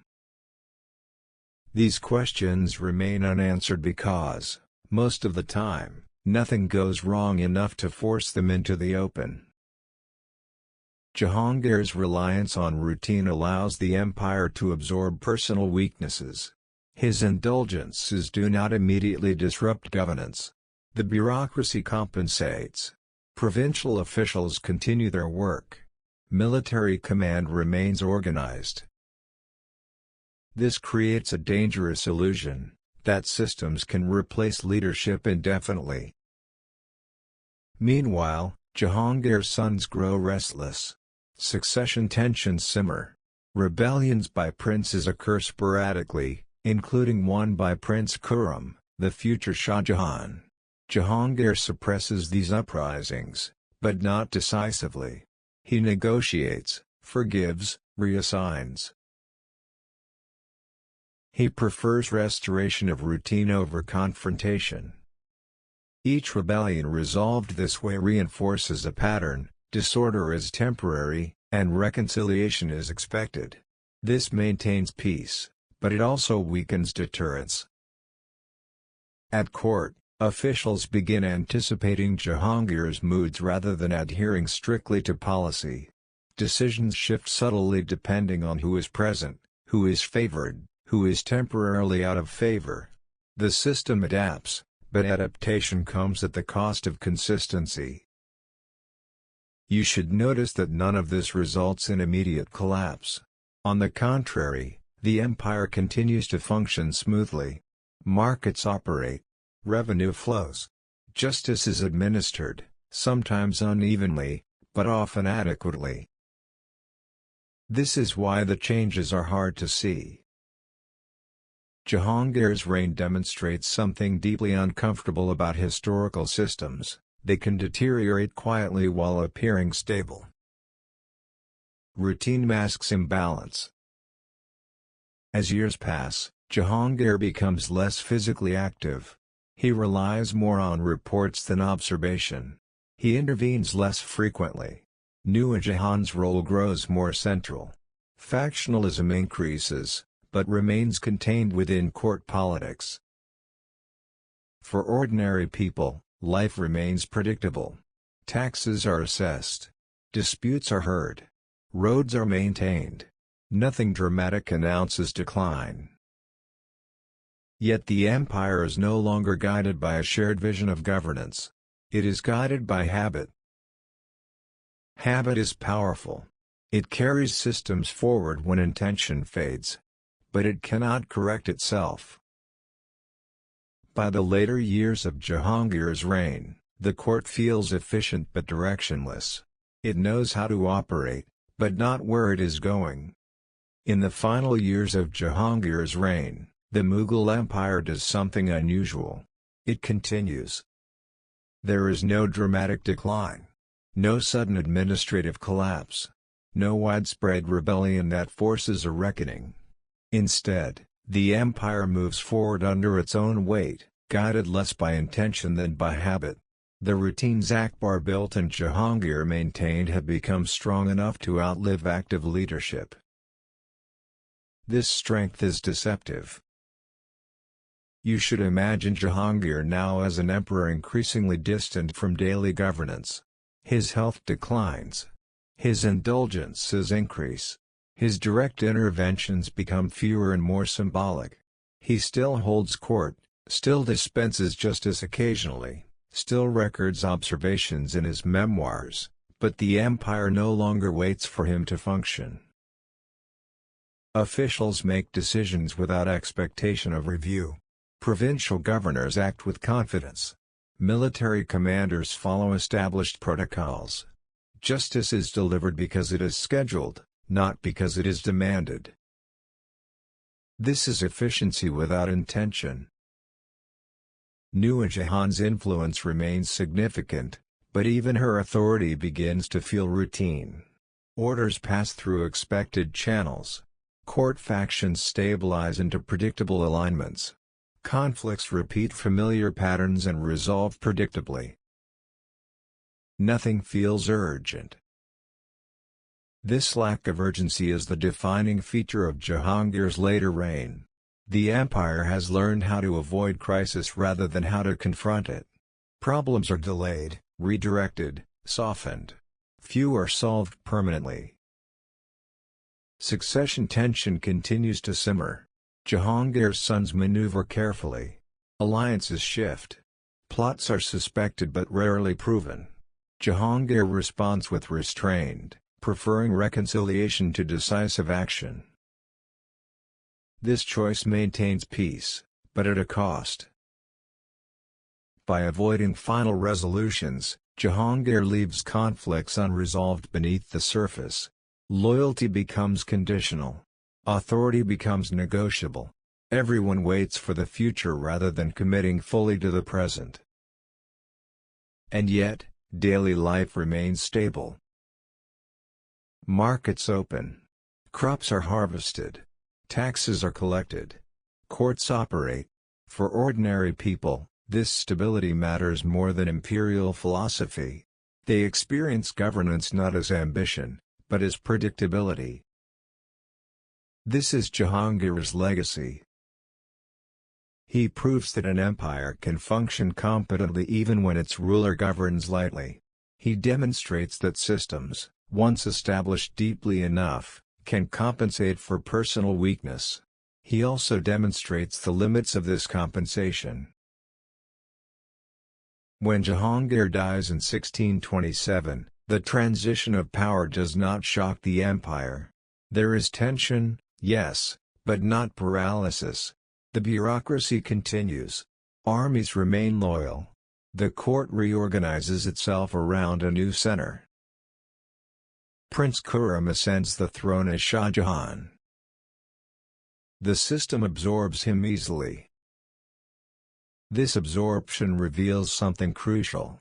Jahangir's reign has turned governance into an inherited routine rather than a consciously renewed practice. The empire no longer asks what kind of rule it wants. It assumes continuity is enough. This assumption will soon be tested. Jahangir's story ends not with failure, but with ambiguity. He neither expands the empire significantly nor dismantles what he inherited. He governs through presence rather than pressure, through routine rather than reform. History often judges him softly. Nur Jahan, administration behind the curtain. You enter Nur Jahan's story not through coronation or conquest, but through quarters. These quarters are familiar by now, quiet, procedural, lined with people waiting their turn. What changes is who is listened to when decisions stall. Under Jahangir, as routine replaces urgency, authority finds new paths. Nur Jahan does not seize power. Power finds her. She arrives at court without fanfare. Born Mehrunnisa, she is widowed young, then remarried to Jahangir in 1611. This biographical outline misses what matters. What matters is timing. The empire is stable. The bureaucracy is mature. The emperor prefers order to effort.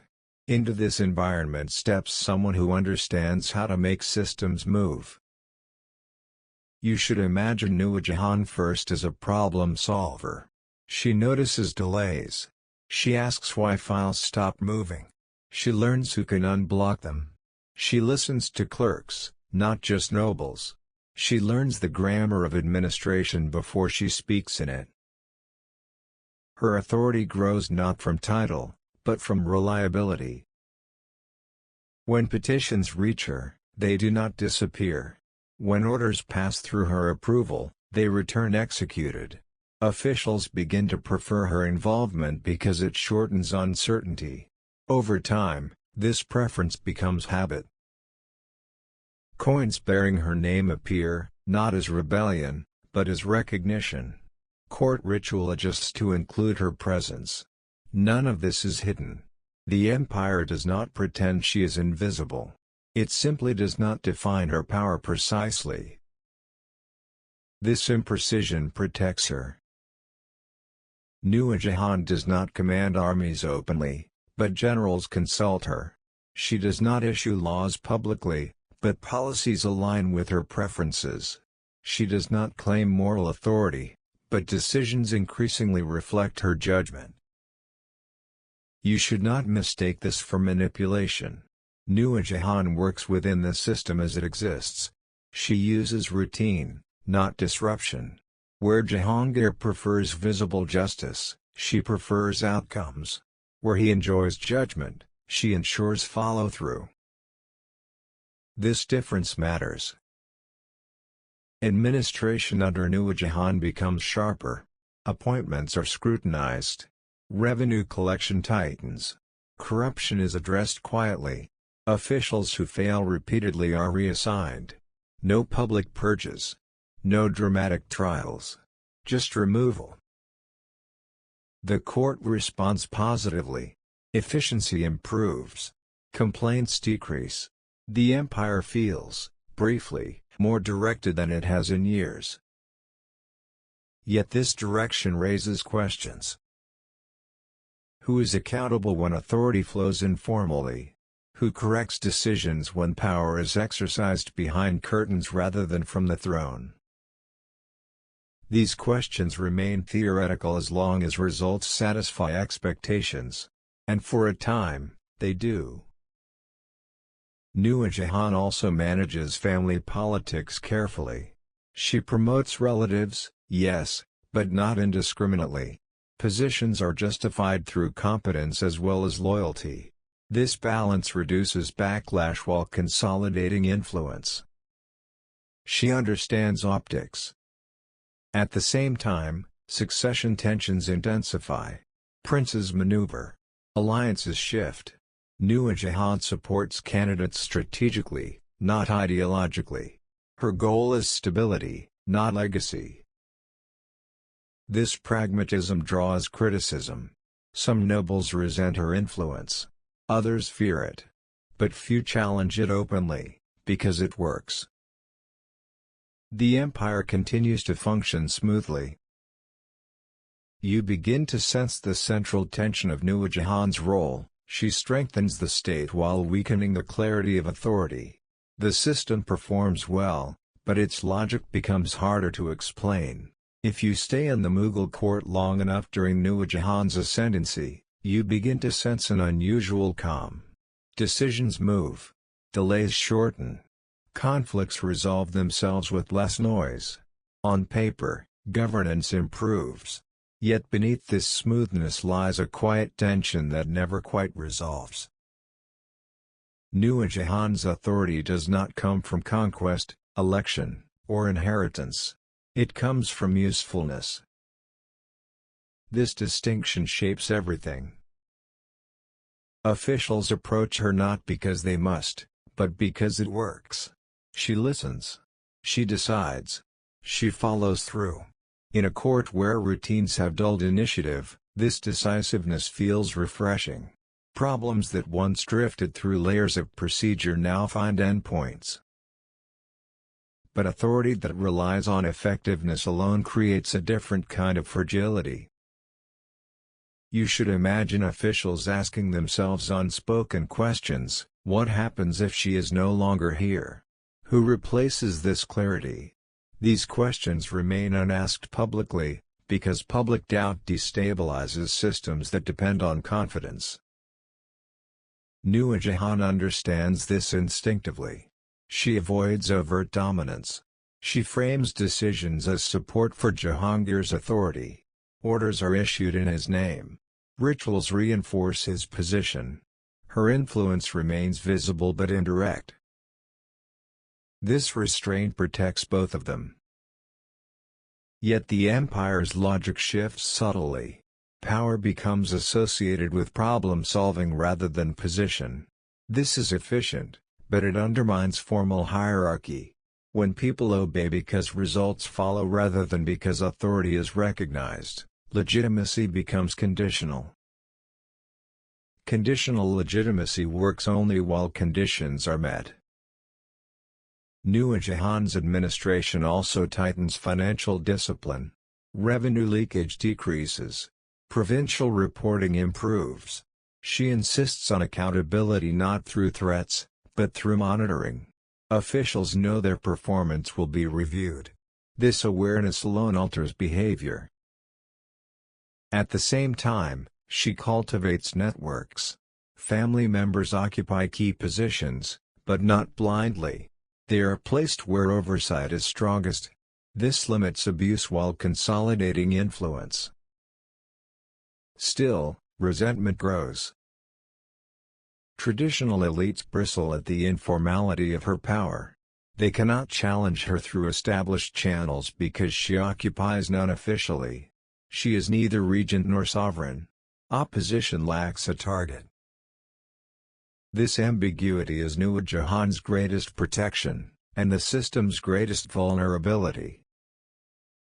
Succession politics intensify during this period. Jahangir's health declines further.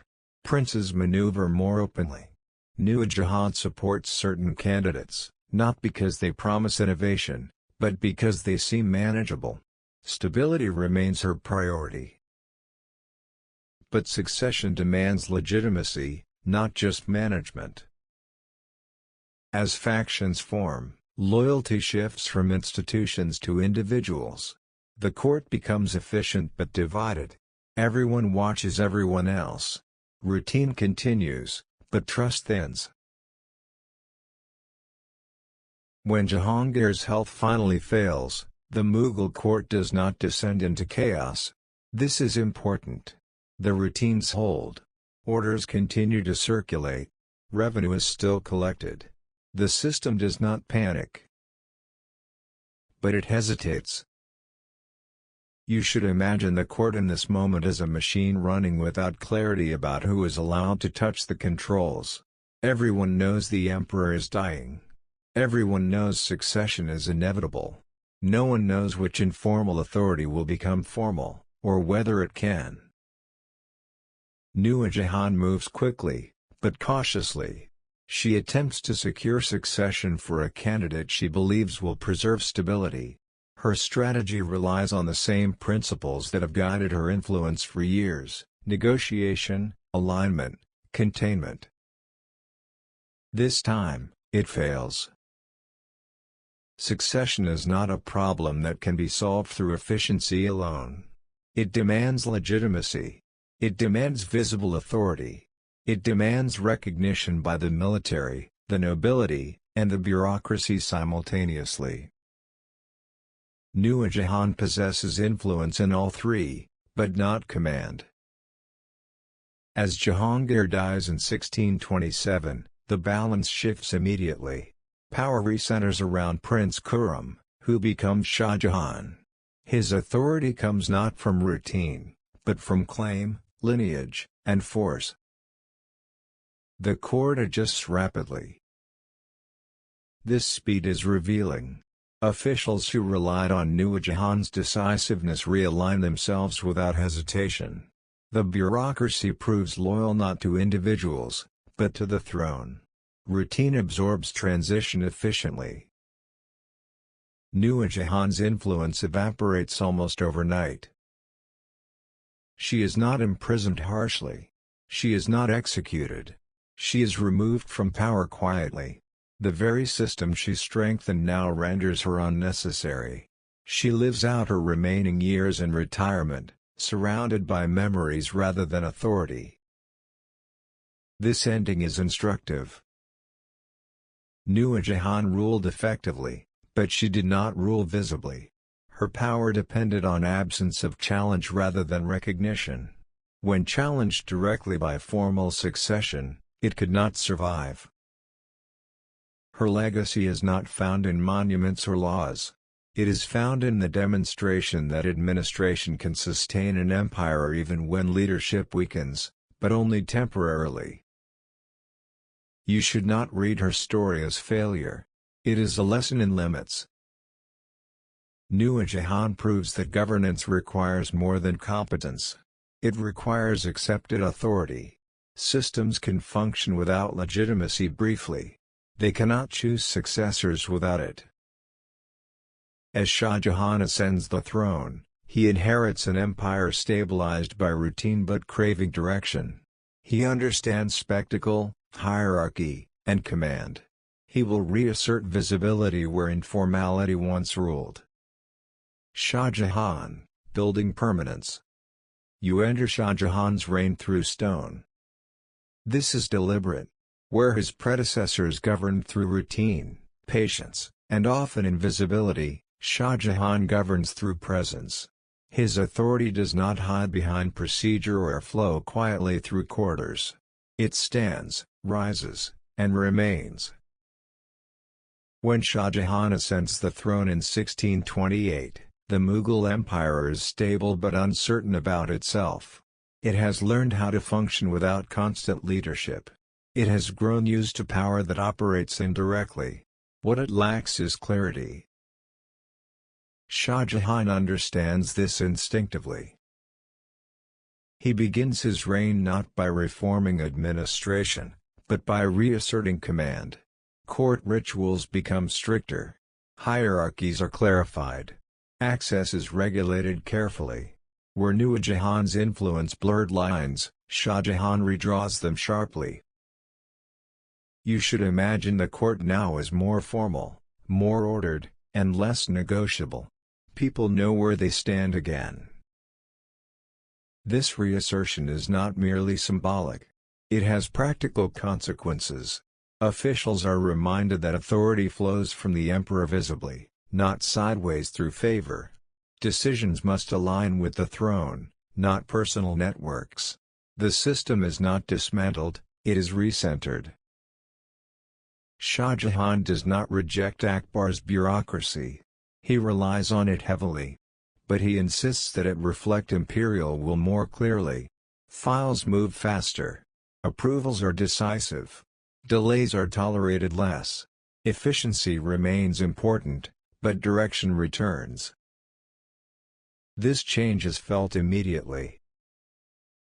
Nobles who prospered under ambiguity adjust carefully. Some thrive under clearer rules. Others fade. Shah Jahan does not purge indiscriminately. He reorders. At the same time, Shah Jahan turns to architecture. This choice is not vanity alone. It is governance through permanence. He understands that buildings outlast rulers, routines, and even systems. Where Nura Jahan ruled through effectiveness, Shah Jahan rules through memory. Palaces expand. Forts are rebuilt. Mosques rise. These structures serve practical purposes, but they also send messages. They declare continuity. They declare authority. They declare that the empire is not temporary. You should not think of this building programmed as extravagance disconnected from administration. It is deeply political. Labor must be organized. Materials sourced. Accounts managed. Architects supervised. The empire's logistical machinery is tested constantly. Shah Jahan uses this testing to discipline the system. Projects are delayed when mismanaged. Officials are replaced quietly when costs spiral. Efficiency becomes visible. Success is measured not just in completion, but in endurance. The court adapts. Officials learn to plan long-term. Short-term improvisation becomes less acceptable. Records must support projections. Accountability stretches across years. This emphasis on permanence reshapes governance. Decisions are no longer made only for immediate stability, but for future display. What will last matters more than what resolves quickly. Shah Jahan's personality reinforces this shift. He is disciplined, formal, and precise. He expects compliance rather than persuasion. Where Akbar listened extensively, Shah Jahan listens selectively. Where Jahangir tolerated ambiguity, Shah Jahan removes it. This does not mean repression. It means clarity. Rebellions occur, but they are addressed firmly. Negotiation exists, but only within defined limits. The empire remains peaceful, but less flexible. For ordinary people, life remains predictable. Taxes are collected consistently. Markets function. Justice is delivered. But the tone of authority changes. Power feels heavier. Less negotiable. You should notice how different this feels from Jahangir's reign. Stability remains, but it is no longer casual. It is deliberate. Shah Jahan also begins shaping succession early. He observes his sons closely. He rewards competence. He encourages rivalry subtly, believing competition reveals strength. This belief will have consequences later. For now, the empire flourishes. Trade increases. Revenue grows. Cultural life thrives. The Mughal state appears at its most confident. Yet confidence invites risk. Shah Jahan's emphasis on permanence assumes continuity. It assumes that what he builds will be maintained. It assumes that successors will value visibility as much as he does. As Shah Jahan's reign settles into rhythm, the empire begins to feel solid in a way it never quite did before. Not merely stable, but anchored. Decisions appear final. Hierarchies seem fixed. The court moves with confidence rather than caution. This solidity is intentional. Shah Jahan believes that power must be felt continuously, not rediscovered each generation. Where Akbar built systems that adapted, and Jahangir allowed them to drift, Shah Jahan wants authority that resists drift altogether. You should imagine the empire now as an enormous construction site, not always noisy, but always active. Stone is quarried. Timber is transported. Marble is cut with precision that requires years of training. Thousands of workers are fed, housed, and paid. Every delay ripples through supply chains. These projects are not distractions from governance. They are governance. Each building requires contracts, audits, supervision, and enforcement. Officials are held accountable not just for outcomes, but for timelines. Costs are tracked carefully. Overruns are investigated. Failure is not punished publicly, but it is remembered. Shah Jahan uses architecture to impose discipline on the bureaucracy. The Red Fort in Delhi is more than a palace. It is a demonstration of control. Its symmetry reflects order. Its scale reflects command. Its permanence reflects expectation. Those who enter it understand immediately where authority resides.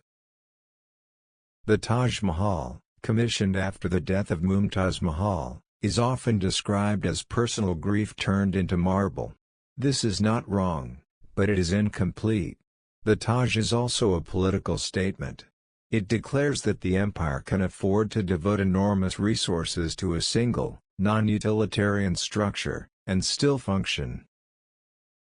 This declaration matters. You should imagine the message received across the empire: the state is strong enough to pause for beauty without weakening. This reassures allies and intimidates rivals simultaneously. But permanence has a cost. Revenue demands increase subtly to sustain these ambitions. Taxes remain predictable, but expectations rise. Land is assessed more aggressively. Trade is encouraged, but regulated tightly. Efficiency improves, but margins thin. For most people, life remains manageable, but less forgiving. Shah Jahan's court mirrors this shift. Access is more restricted. Decisions are faster, but appeal is harder. The emperor expects compliance with established order. Innovation exists, but within narrow boundaries. This rigidity creates tension. Provincial governors feel constrained. Military commanders feel watched. Nobles sense that mistakes carry longer consequences. Discipline improves, but so does anxiety. Shah Jahan believes this anxiety is productive. Fear of error ensures care. Care ensures durability. For a time, he is right. The empire reaches its territorial and cultural peak. Trade networks expand. Cities grow. Art flourishes. Foreign visitors marvel at order and wealth. The Mughal state appears unshakable. Yet beneath this appearance lies a quiet imbalance. Shah Jahan's model of rule depends heavily on central authority. Decisions concentrate. Discretion shrinks. Local adaptation becomes harder. Systems grow rigid. This rigidity is manageable under a strong ruler. It becomes dangerous under a weaker one. At the same time, succession tensions intensify. Shah Jahan's sons are ambitious, capable, and competitive. He encourages this competition, believing it sharpens leadership. Instead, it sharpens rivalry. Court factions begin aligning with princes. Loyalties shift subtly. The bureaucracy continues functioning, but it now serves multiple potential futures. Shah Jahan notices this, but delays resolution. His health begins to decline in the later years of his reign. Illness reduces his presence. Decision-making slows slightly. Princes grow bolder. The permanence he built begins to constrain flexibility. The empire remains strong, but less adaptable. You should notice how similar this moment feels to earlier transitions, and yet how different. The system is more solid now. Collapse is unlikely. But conflict is. Shah Jahan has built an empire that looks eternal. The question is whether it can bend without breaking. As this section closes, you stand beneath marble domes and fortified walls that seem immovable, while quietly sensing the strain beneath them. In the final phase of Shah Jahan's reign, the empire does not weaken, it hardens. This distinction matters. Weakness invites collapse. Hardness invites fracture. You should imagine the Mughal state at this moment as a structure of perfect symmetry that no longer tolerates adjustment. The systems function. Revenue arrives. Justice is delivered. Armies remain disciplined. Yet flexibility, the quiet capacity to absorb shock, has thinned. Shah Jahan grows ill slowly, then persistently. His presence at court diminishes. Where once he corrected imbalance through authority, now decisions wait. Files pile slightly higher. Audiences shorten. Princes step closer to the center of power. This is not sudden. It is gradual enough that the system continues without panic. But something essential has changed. The empire's rigidity, once a strength, now resists succession. Shah Jahan has encouraged rivalry among his sons, believing competition produces competence. Instead, it produces preparation for conflict. Each prince gathers allies. Each tests loyalty. Each waits for weakness.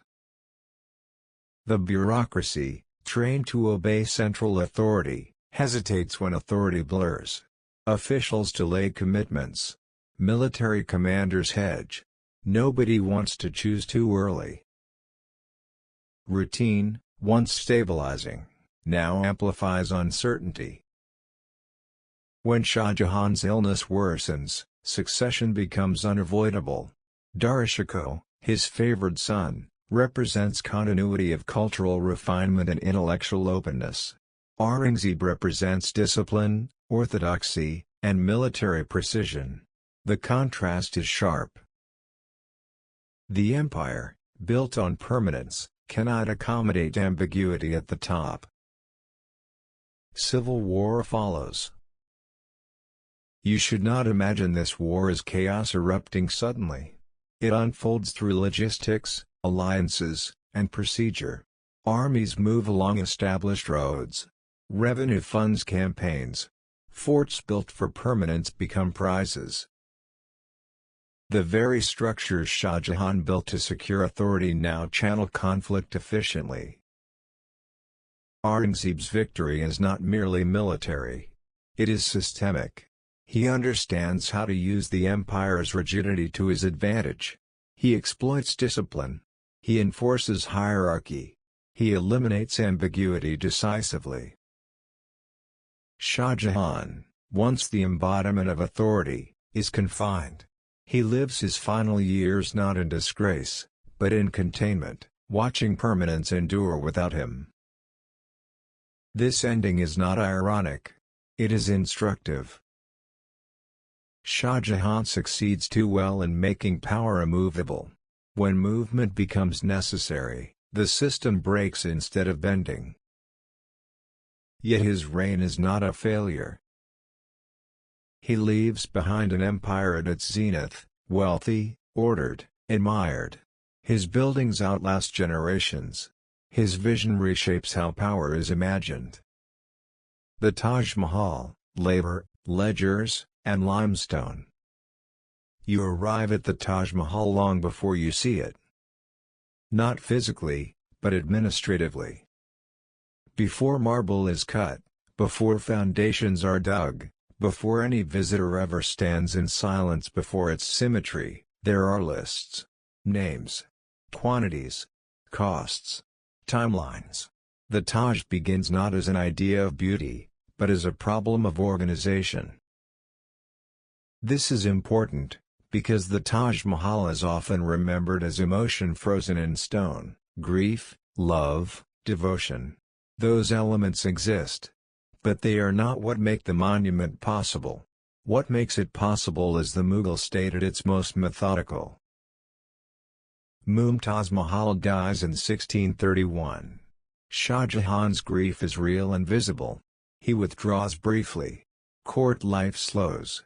But almost immediately, planning begins. Not improvisation. Planning.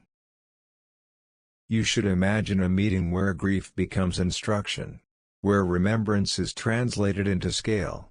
Where questions are not whether something will be built, but how large, how long, and at what cost.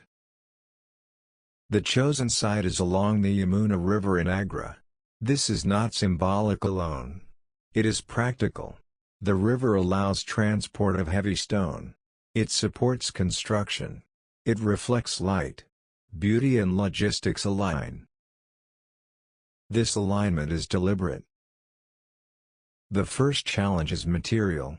Marble of sufficient quality does not exist locally in enough quantity. It must be sourced from Makrana, hundreds of kilometers away. This requires contracts, roads, animals, labor coordination, and security. Each slab must arrive intact. Losses must be accounted for. You should picture caravans moving slowly across terrain, carrying stone heavier than intention. Each delay ripples through schedules. Each breakage must be explained. The Mughal state absorbs this complexity. Engineers calculate foundations carefully. The riverbank is unstable. The ground must support immense weight over centuries. Wells are sunk. Stone is packed. The platform rises slowly. Nothing about this process is dramatic. It is repetitive, technical, patient. Thousands of laborers are involved. Some are skilled artisans, stone cutters, calligraphers, inlayers. Others are general workers, hauling, lifting, mixing. They are fed, housed, paid. Records track their output. You should not romanticize this labor. It is hard. It is controlled. It is supervised closely. Injuries occur. Replacement is immediate. The system does not pause. This is where the Taj reveals its true nature, not as a single act of devotion, but as sustained administrative endurance. Design evolves gradually. There is no single blueprint finalized at the beginning. Proportions are adjusted. Curvature is refined. Optical corrections are tested. Minarets lean outward slightly, not for effect, but for safety. Perfection here is engineered, not imagined. Every decorative element has accounting behind it. Precious stones are sourced from distant regions. Their quantities are recorded. Loss is investigated. Theft is punished quietly. The inlay work proceeds slowly because precision matters more than speed. Shah Jahan oversees selectively. He does not manage daily tasks. He reviews progress. He intervenes when scale or symbolism is threatened. His presence reminds everyone that this project represents more than architecture, it represents the empire's ability to sustain focus. Years pass. The empire continues functioning alongside construction. Wars are fought. Taxes are collected. Courts operate. The Taj does not interrupt governance, it tests it. This is crucial. A weaker state could not afford such a project without destabilizing itself. The Taj becomes proof that Mughal administration can sustain long-term concentration without neglecting daily rule. But this concentration has costs. Resources diverted to construction are not available elsewhere. Revenue pressure increases subtly. Labor is pulled from other projects. The system compensates, but not without strain. For ordinary people, the Taj exists only as rumor during these years. They hear of it indirectly, through taxes, through labor demands, through stories of scale. They do not see it. The Taj is not built for them. It is built for memory. As construction advances, the structure begins to dominate its surroundings. White marble catches light differently at different hours. The building appears to change. This effect is intentional. It requires constant adjustment. Artisans repeat patterns thousands of times. A single mistake means removal. There is no tolerance for imperfection. But there is also no haste. You should notice how this mirrors Shah Jahan's broader philosophy of rule. Permanence requires patience. Visibility requires discipline. Beauty requires systems. By the time the main structure nears completion, nearly 2 decades have passed. Generations of workers have rotated through. Officials have changed. Records have grown thick. The Taj stands not as frozen grief, but as accumulated routine. As the Taj Mahal rises, something subtle happens within the Mughal state. Perfection stops being an aspiration and starts becoming a standard. This shift is easy to miss, because it does not arrive through proclamation.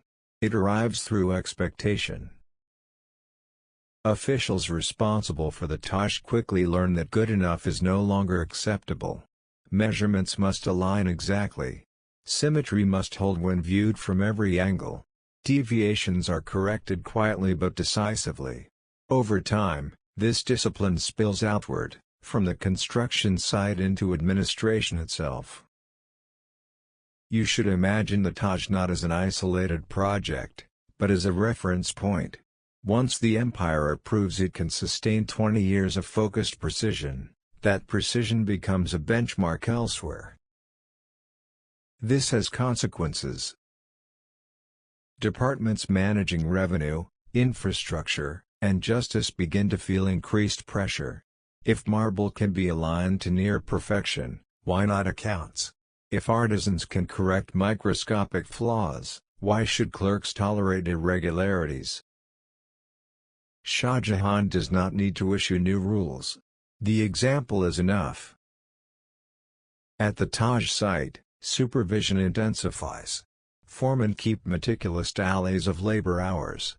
Material inventories are reconciled weekly. Delays are analyzed. Causes are identified. Adjustments are made. This cycle repeats relentlessly. It is boring work. That is why it succeeds. The Mughal state excels at boredom when boredom is structured. Artisans come from across the empire and beyond.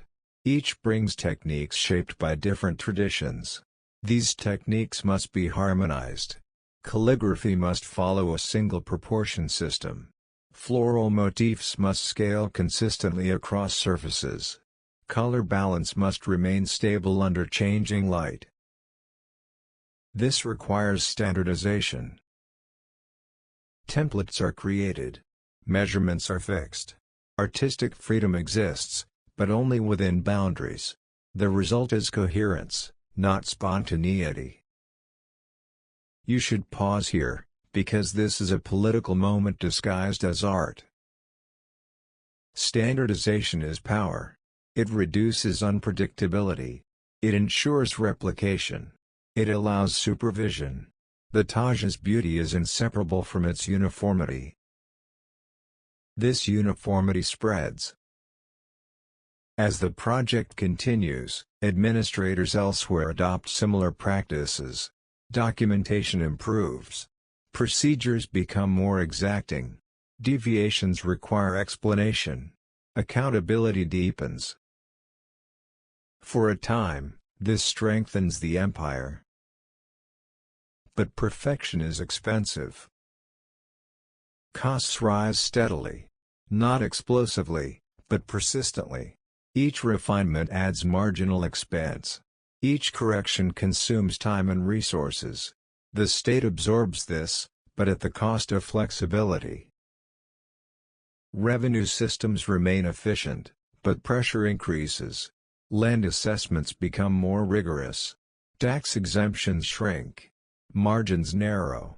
The empire still functions, but tolerance decreases. For ordinary people, this change is subtle. Life does not collapse. But errors are punished more quickly. Appeals take longer. Expectations harden. The Taj is not built in isolation from these realities. Its demand for sustained precision quietly recalibrates the empire's sense of acceptable effort. Meanwhile, Shah Jahan's involvement becomes more symbolic than technical. He reviews progress at milestones. He approves major design decisions. He ensures the monument aligns with imperial vision. He does not interfere in daily execution.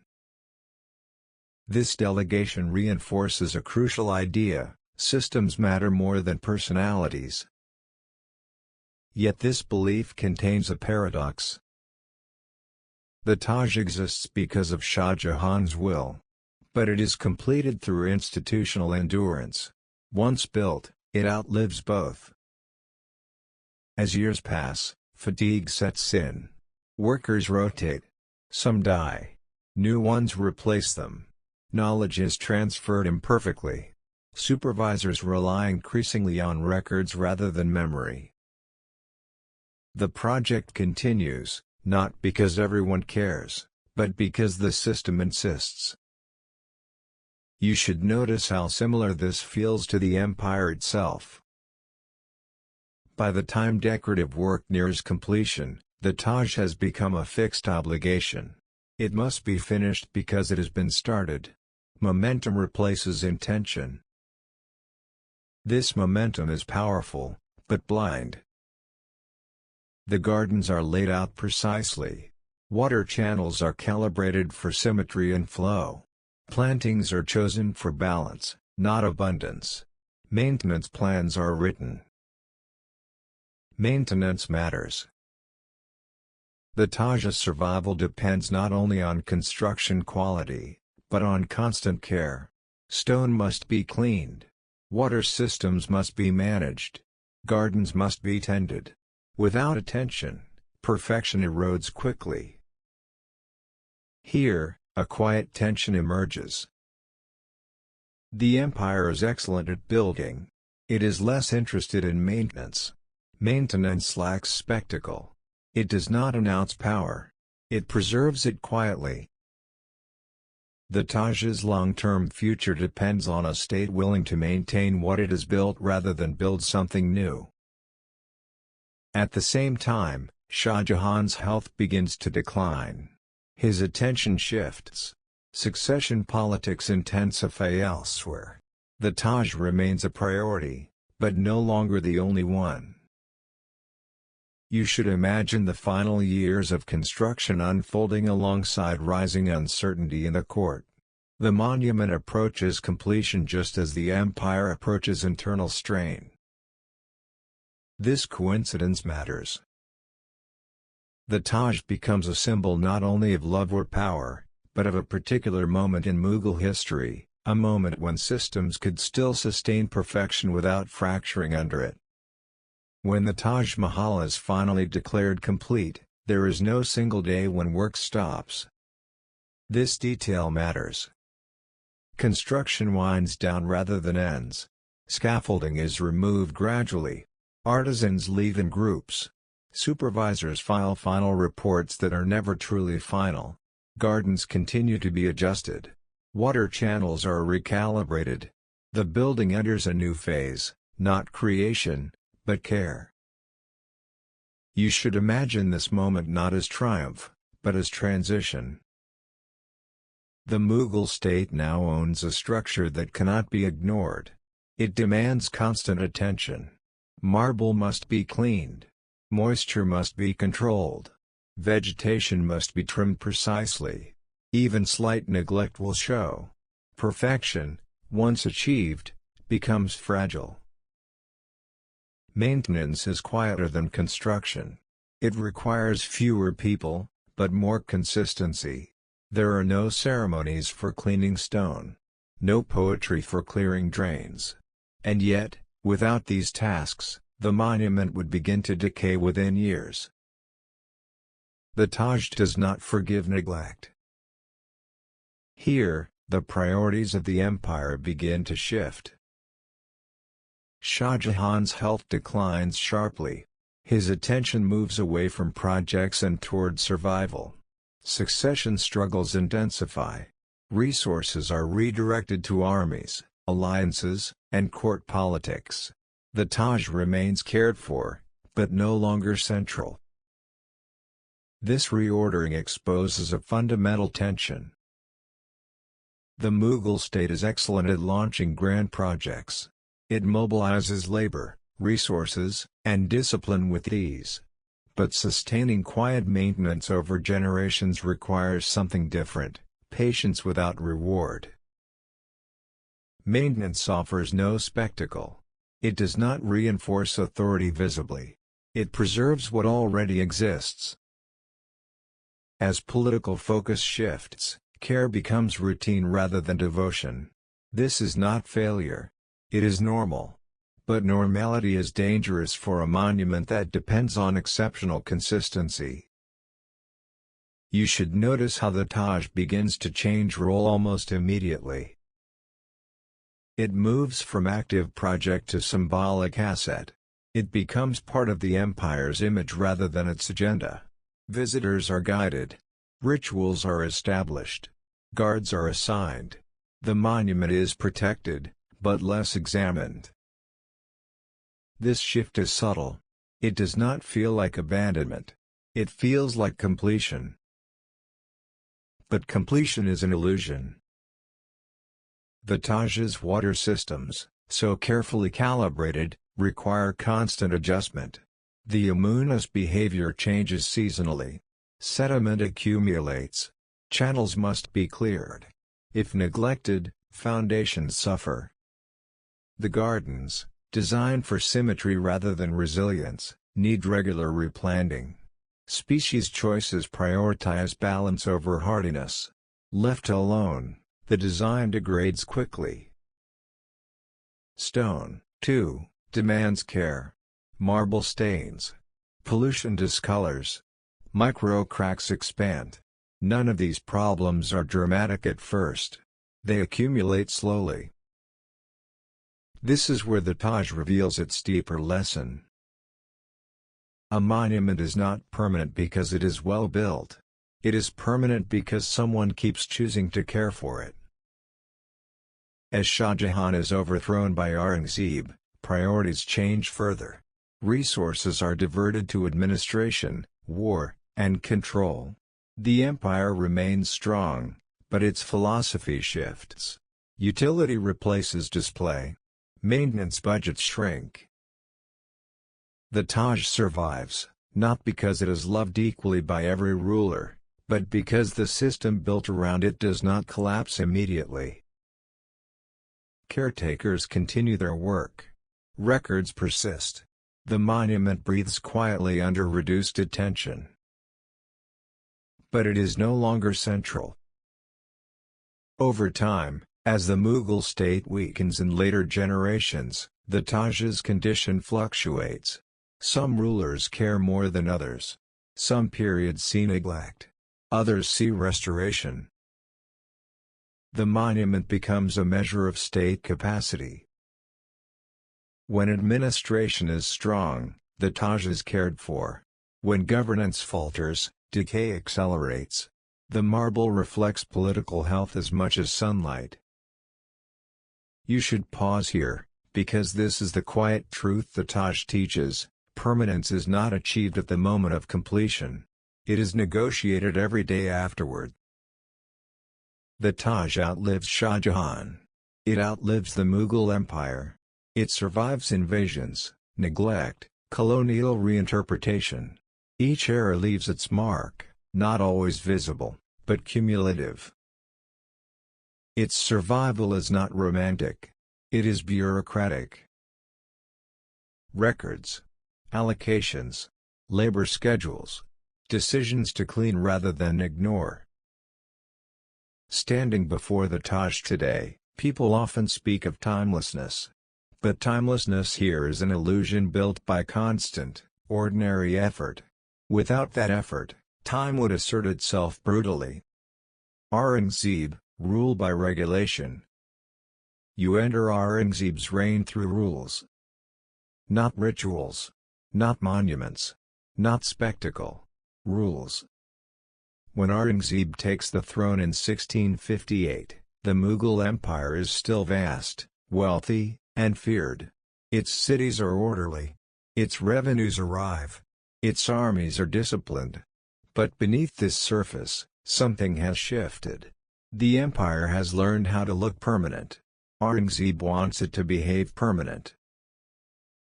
This difference matters. Aurangzeb does not distrust systems. He distrusts indulgence. Where Shah Jahan believed permanence could be displayed in marble and symmetry, Aurangzeb believes permanence must be enforced through consistency. He sees flexibility as weakness. He sees exception as erosion. You should imagine Aurangzeb not as a destroyer of what came before, but as a man tightening screws that had been left deliberately loose. His first acts are administrative, not dramatic. Court expenses are reduced. Ceremonial excess is discouraged. Music is removed from official functions. Court life becomes austere. These changes are often remembered emotionally, but their purpose is practical: reduce ambiguity. Aurangzeb believes that clarity produces obedience. The bureaucracy adapts quickly. It has done this before. But this time, adaptation means contraction. Discretion shrinks. Rules are applied more uniformly. Appeals are less successful. Officials are expected to follow procedure exactly, not interpret it generously. This creates predictability, but also fear. You should imagine clerks checking regulations repeatedly before acting. Governors hesitating to exercise initiative. Military commanders requesting written confirmation for actions once decided informally. The empire slows, not because it is failing, but because it is cautious. Aurangzeb prefers this. He begins codifying law more aggressively. Islamic legal principles are systematized into administrative practice. This is not merely religious devotion. It is a governance strategy. Aurangzeb believes that a single, clear framework reduces negotiation and dissent. Uniformity replaces accommodation. Under Akbar, diversity was managed pragmatically. Under Aurangzeb, it is managed through regulation. The difference is subtle but consequential. People are still governed. They are simply governed with less flexibility. Revenue collection remains efficient. In some regions, it improves. Corruption decreases. Oversight tightens.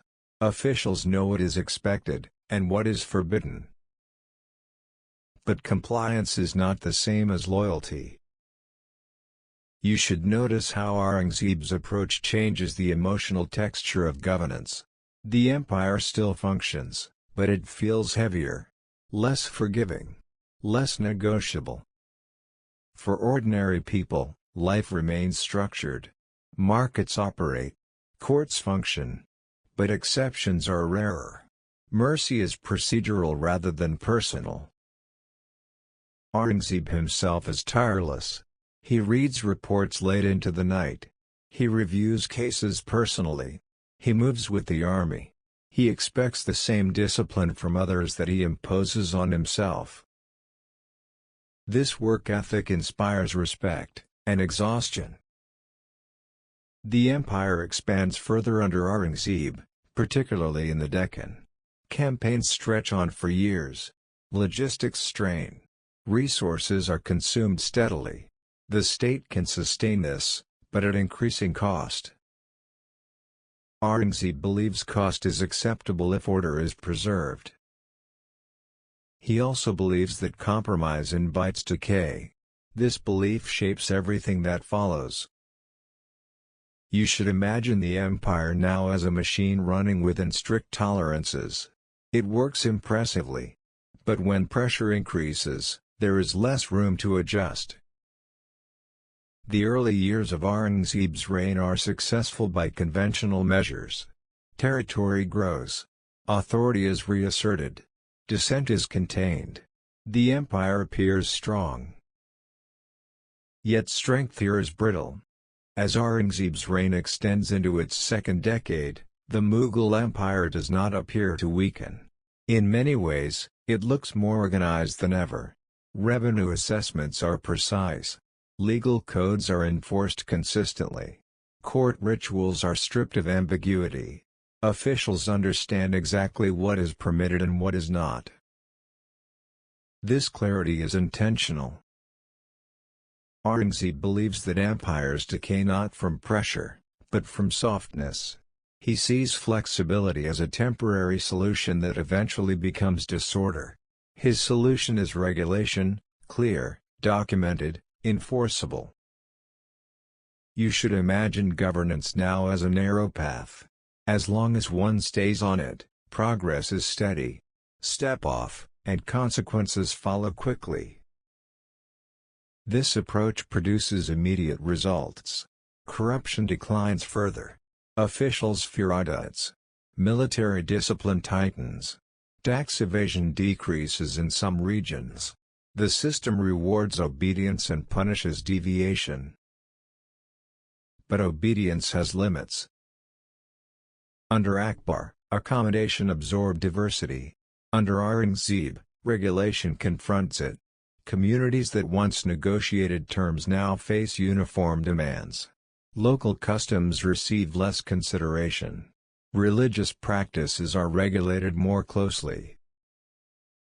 Aurangzeb believes this creates fairness. Everyone is treated the same. Yet sameness is not neutrality. You begin to see this most clearly in regions far from the center. Provincial governors, bound by strict regulations, hesitate to adapt policies to local conditions. Crops fail, but tax demands remain fixed. Local unrest grows, not from rebellion, but from exhaustion. Petitions increase. Appeals are filed. The system processes them, but slowly. Mercy exists, but it is procedural. Personal intervention is rare. Aurangzeb's court is efficient, but cold. Meanwhile, the Deccan campaigns intensify. Aurangzeb commits massive resources to subduing resistant states. These campaigns last years, then decades. Armies move continuously. Supplies stretch across vast distances. Costs accumulate steadily. The empire sustains this effort, but barely. Revenue from the north funds war in the south. Administrative focus shifts toward military logistics. Civil governance receives less attention. Officials follow rules, but initiative declines further. You should notice the paradox here. The more Aurangzeb regulates, the more he must supervise personally. Rules require enforcement. Enforcement requires presence. Aurangzeb spends much of his reign on campaign, ruling from tents rather than capitals. This constant movement weakens central coordination. The bureaucracy continues functioning, but without flexibility. Decisions wait. Local problems escalate before resolution arrives. Governors hesitate to act independently, fearing punishment. Resistance grows, not through open rebellion at first, but through withdrawal. Communities evade taxes quietly. Local leaders disengage. Compliance becomes minimal rather than committed. Aurangzeb responds by tightening control further. This cycle reinforces itself. The empire does not collapse, but it becomes strained. Administration remains impressive in scale, but fragile in spirit. Officials follow rules, but do not believe in them. Soldiers obey orders, but grow weary. Subjects comply, but resent. By the later years of Aurangzeb's reign, the empire is still vast, but stretched thin. The machinery works, but at the cost of goodwill. You should imagine the empire now as a structure held together by pressure rather than balance. Remove the pressure, and fractures appear instantly. By the final decades of Aurangzeb's reign, the Mughal Empire still stands, but it no longer rests. It leans. You should imagine an empire that functions every day through effort rather than ease. Orders are obeyed. Revenues are collected. Armies move when commanded. Courts issue judgments. Nothing has collapsed. And yet, nothing feels settled. Aurangzeb is now an old man, still working as relentlessly as ever. He reads reports late into the night. He writes instructions by hand. He travels with the army. His discipline has not softened with age. If anything, it has hardened. The empire reflects him. Regulations multiply.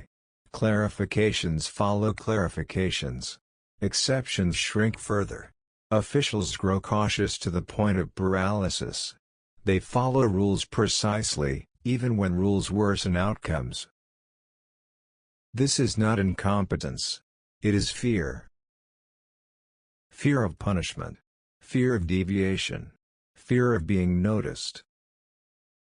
You should pause here, because this is where regulation reaches its limit. Systems built on strict compliance require trust that the rules are sufficient. When reality outpaces regulation, those systems freeze. Aurangzeb's empire begins to freeze. The Deccan Wars drag on without decisive resolution. Each campaign consumes men and money. Victories occur, but they do not end resistance. The state pours resources into control rather than integration. Occupation replaces accommodation. Revenue struggles to keep pace. The administrative system compensates by tightening collection further. Tax demands increase. Exemptions disappear. Land assessments become unforgiving.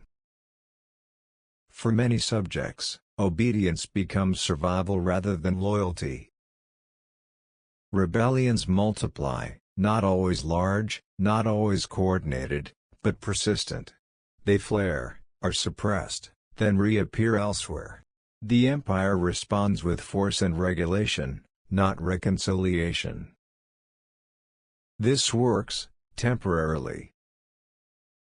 But each suppression costs more than the last. Soldiers are tired. Officers are rotated constantly. Local knowledge is lost. The system grows louder, harsher, more visible. Aurangzeb senses this strain. In private writings, he expresses doubt. He worries about legacy. He reflects on responsibility. These moments do not change policy. They reveal awareness without release. He cannot loosen control without undermining everything he has built. The empire, shaped by decades of regulation, cannot suddenly rediscover balance. When Aurangzeb dies in 1707, there is no single moment of collapse. The bureaucracy continues. Armies remain. Taxes are still demanded. But something essential is gone, the pressure holding everything together. Successors inherit systems without the will, or capacity, to enforce them relentlessly. Regulations remain, but enforcement weakens. Governors reinterpret rules. Soldiers negotiate obedience. Local leaders reclaim autonomy. The empire fragments slowly. Aurangzeb's reign teaches you a difficult truth. Control can preserve order longer than consent, but only while the controller never stops. The Deccan Wars, years that changed nothing. You enter the Deccan Wars not at their beginning, but already tired. This matters, because by the time Aurangzeb commits fully to the Deccan, the Mughal Empire is not expanding into uncertainty, it is dragging certainty behind it. The empire knows how to fight. It knows how to supply armies. It knows how to occupy territory. What it does not know how to do anymore is stop. The Deccan, a vast plateau south of the Narmada River, is not unknown to the Mughals. It has been negotiated with, fought over, and partially absorbed for decades. But under Aurangzeb, the Deccan becomes something else entirely, a permanent task.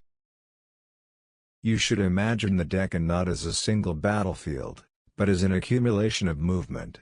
Armies march, encamp, resupply, advance, retreat, and repeat. There is no decisive moment. There is only duration. Aurangzeb believes that unfinished business is dangerous. He also believes that compromise creates future rebellion. So he commits to completion.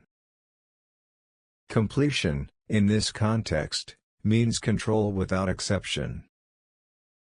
The Mughal army in the Deccan is immense. It includes cavalry, infantry, artillery, engineers, scribes, cooks, and merchants. It moves like a city on the road. Feeding it requires constant requisitioning. Paying it requires steady revenue transfers from the north. Maintaining morale requires discipline. All of this is managed impressively. And yet, nothing ends. You should notice how strange this is. Battles are won. Forts are captured. Leaders are defeated or killed. Treaties are signed. And still, resistance continues, fragmented, mobile, persistent. The Deccan does not offer a capital whose capture ends conflict. It offers terrain, hills, forests, scattered strongholds. Local powers dissolve under pressure and reappear elsewhere. Control becomes geographical rather than political. Aurangzeb responds with regulation. Campaigns are scheduled. Garrisons are assigned. Supply routes are mapped. Forts are repaired. Every captured point becomes a responsibility. The empire grows heavier with each success. This is the paradox of the Deccan Wars. Victory increases burden faster than it increases security. You should imagine officers reporting progress upward, lists of forts taken, rebels suppressed, territory secured. On paper, the empire advances. On the ground, resistance shifts. The Maratha forces, in particular, do not confront the Mughals conventionally. They avoid decisive battles. They attack supply lines. They disappear into terrain. They wait. Waiting becomes a weapon. The Mughal army, designed for sustained pressure, finds itself reacting constantly. Columns move to respond to raids rather than to impose order. Garrisons sit idle, consuming resources without pacifying surrounding areas. Aurangzeb increases regulation again. Supplies are rationed more strictly. Commanders are instructed to avoid independent negotiation. Local accommodations are discouraged. Uniform policy is enforced. This produces consistency, but also predictability. Resistance adapts. For soldiers, the war becomes routine. March, camp, skirmish, repeat. Promotion slow. Pay arrives late. Casualties accumulate quietly. Veterans age in the field. You should not imagine morale collapsing dramatically. It erodes steadily. For administrators, the Deccan becomes a drain. Funds disappear southward and do not return. Revenue shortfalls in the north are compensated through stricter collection. The war is paid for not by victory, but by endurance. For ordinary people in the Deccan, the war is neither Mughal nor Maratha, it is constant presence. Armies pass through fields. Supplies are taken. Order is imposed, then replaced. Life adapts to uncertainty. This is the most important detail. The Deccan Wars change behavior more than borders. People learn not to rely on permanence. Loyalties become temporary. Compliance becomes transactional. Survival outweighs allegiance. Aurangzeb remains committed. He believes persistence will eventually exhaust resistance. He does not consider withdrawal an option. Withdrawal would admit incompletion. Years pass. Then decades. The empire does not gain proportionate stability. It gains experience in sustaining conflict. You should pause here, because this is where the Deccan Wars reveal their quiet lesson. An empire can fight indefinitely, but fighting indefinitely changes what the empire is for. Daily life in the Mughal city, food, water, and waiting. You begin this story without emperors. No throne rooms. No campaigns. No proclamations carved into stone. You begin instead at dawn, in a Mughal city that looks ordinary because it has learned how to function. The city wakes before authority does. Water carriers move through narrow lanes while the sky is still pale. Shopkeepers sweep dust from thresholds they swept the day before. Animals are let out, children are woken, fires are lit. None of this requires instruction from the emperor. That is the point. The Mughal Empire survives as long as mornings continue like this. You should imagine the city not as a single place, but as a pattern repeated across Agra, Delhi, Lahore, Ahmedabad, Dhaka. Each has its differences, but their rhythms align. This alignment is what makes empire possible. Water is the first concern. Most Mughal cities rely on wells, tanks, rivers, and canals. Water does not arrive automatically. It is carried, drawn, stored, rationed. Entire occupations exist around its movement. Disputes over water are common and quietly resolved. Local officials intervene. Custom matters as much as law. When water flows predictably, the city is calm. When it does not, everything tightens. Food follows. Grain arrives from surrounding countryside daily. Markets open early to avoid heat. Prices fluctuate, but within known ranges. The state intervenes rarely, but decisively, during shortages. Storage exists, but not in excess. Hoarding is watched. Merchants negotiate constantly. You should notice how little spectacle accompanies this. There are no announcements when food arrives on time. There are riots when it does not. Most people live close to subsistence. They do not plan for years ahead. They plan for the next week. Stability means knowing roughly what tomorrow will cost. The Mughal state understands this instinctively. It measures success not by abundance, but by predictability. Housing is dense. Families live in small compounds. Privacy is limited. Sound travels easily. Disputes are common. Resolution is local. Elders mediate. Officials are approached only when custom fails. Law exists, but it is not omnipresent. Most order is informal. You should not imagine constant surveillance. You should imagine expectation. People behave in ways that avoid attention. Attention invites complication. Work fills the day. Artisans produce textiles, metalwork, pottery, leather goods. Their work is repetitive, skilled, and poorly celebrated. Guild-like structures exist, but loosely. Training happens through apprenticeship. Knowledge passes quietly. These artisans sustain the empire's economy more reliably than conquest ever could. Markets are noisy, crowded, regulated lightly. Weights and measures are checked periodically. Cheating happens. Punishment is uneven. Trust persists anyway because alternatives are worse. Women's lives are structured largely around households. Their labor is constant and undervalued. They manage food, water, children, textiles. They maintain social networks that hold communities together. These networks are invisible in imperial records, but they absorb shock better than formal institutions. Religious life is present but not dominant in daily routine. Mosques, temples, shrines, and festivals punctuate time. People adapt schedules accordingly. The state tolerates diversity not as policy, but as necessity. This tolerance is practical. Suppressing daily belief would disrupt daily labor. Officials appear intermittently. Tax collectors arrive on schedules that people learn to anticipate. Negotiation follows. Assessment is rarely exact. Appeals occur. Delays happen.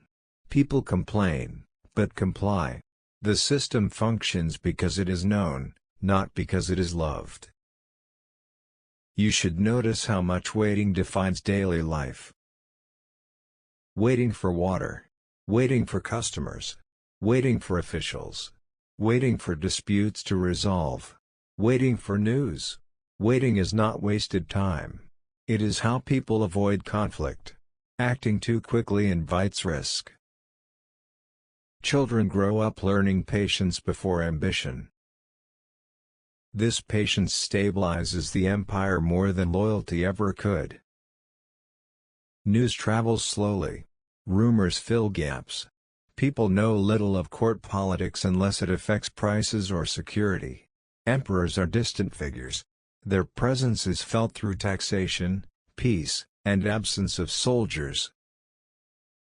When armies pass through cities, everything changes. Supplies are requisitioned. Prices spike. Order tightens. People endure and wait for normalcy to return. Normalcy is the goal. You should pause here and recognize something essential. The Mughal Empire is not held together by grandeur or ideology. It is held together by millions of ordinary days that do not break. When those days become unpredictable, empires fail quickly. The Mughal army, marching, feeding, paying. You begin this story not with battle, but with inventory. Before a Mughal army ever marches, someone counts sacks of grain. Someone tallies horses. Someone checks rope, tent cloth, cooking vessels, spare shoes, arrowheads, gunpowder. None of this appears in paintings. None of it inspires legend. And yet, without it, nothing moves. The Mughal army is not a single body. It is a system that exists only when it is in motion. You should imagine an army that looks less like a spear pointed outward and more like a long, slow river. At the front are scouts and advance guards. Behind them, columns of cavalry and infantry. Behind them, carts. Behind the carts, animals. Behind the animals, families, merchants, cooks, smiths, scribes. The fighting force is only the visible edge. This is how the empire travels. Feeding this mass is the first challenge. A Mughal soldier does not carry weeks of food. He carries days. Supply must follow continuously. Grain is requisitioned locally, purchased from markets, or transported from depots. Each method has costs. Requisition breeds resentment. Purchase drains cash. Transport risks delay. Commanders balance these options constantly. You should imagine officers negotiating with village headmen before soldiers arrive, promising payment, protection, restraint. Sometimes these promises are kept. Sometimes they are not. The system depends not on fairness, but on repetition. Villages learn what to expect. Horses consume more than men. The Mughal army relies heavily on cavalry. Horses require fodder daily. Grass, grain, water. Without these, speed collapses. Routes are chosen not for directness, but for availability. Armies detour to survive.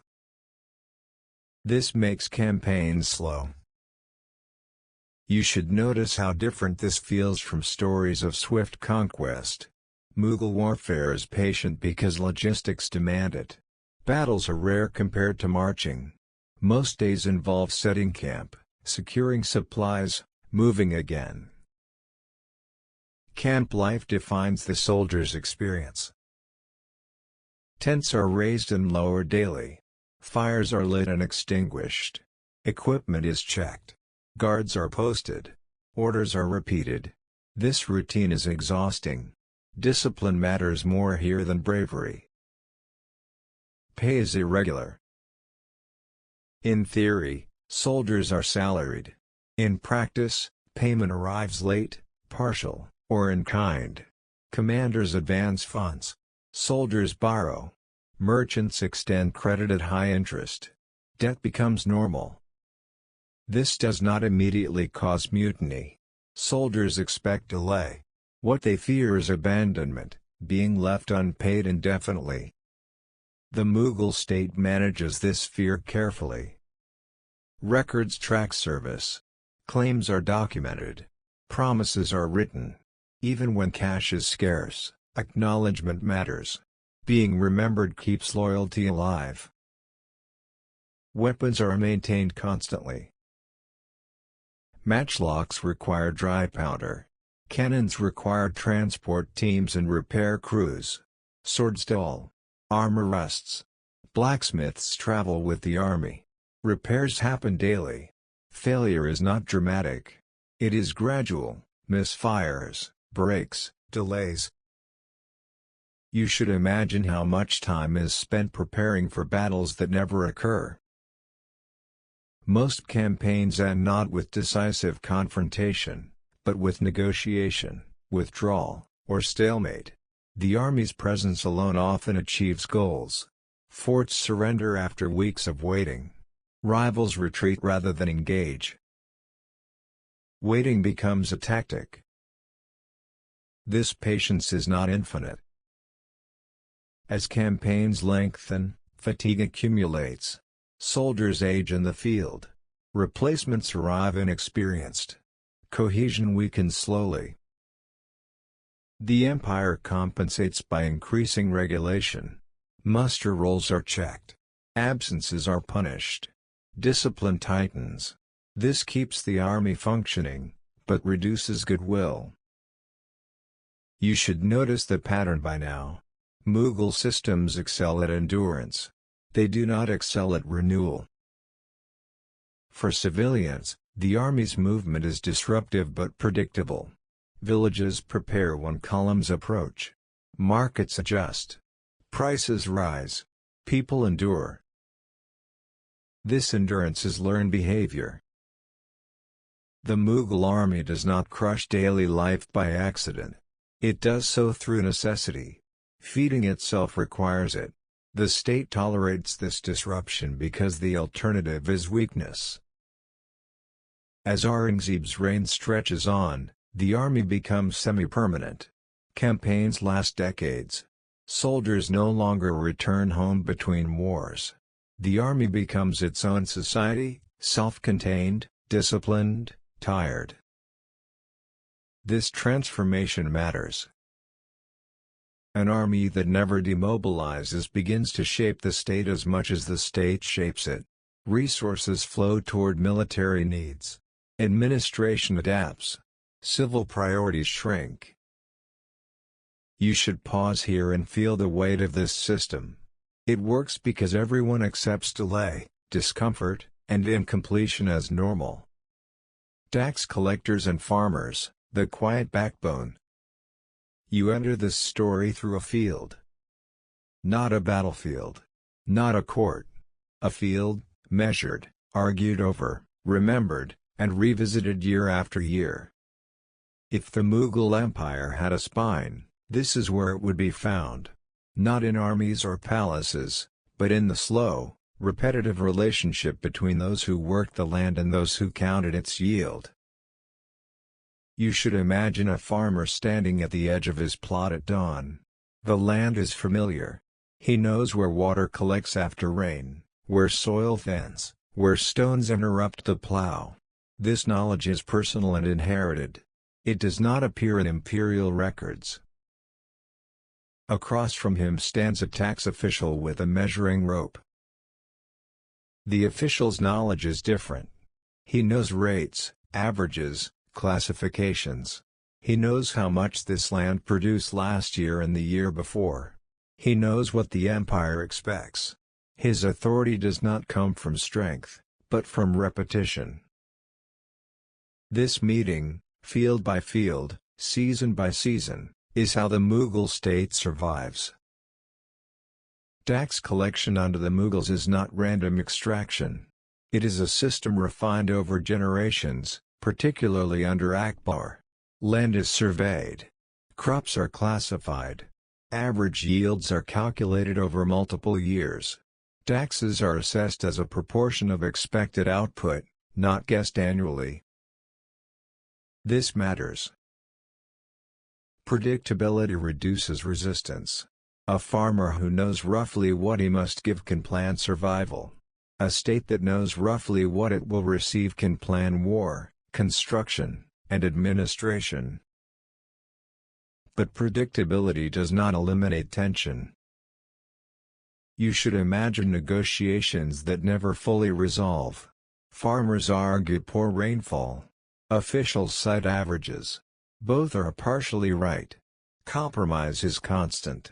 Delays occur. Payments are staggered. Grain replaces cash. Debts roll forward. The system works because it bends slightly without breaking. Village leaders play a crucial role. They mediate between individual farmers and imperial officials. They distribute burden unevenly to keep peace. They decide who can pay later and who must pay now. Their authority is informal but essential. The Mughal state tolerates this informality because it stabilizes collection. You should notice how different this feels from Aurangzeb's regulation-heavy approach. On paper, rules exist. On the ground, negotiation dominates. Tax collectors are rarely loved. But they are rarely resisted openly when the system functions. Resistance appears when demands feel arbitrary or relentless.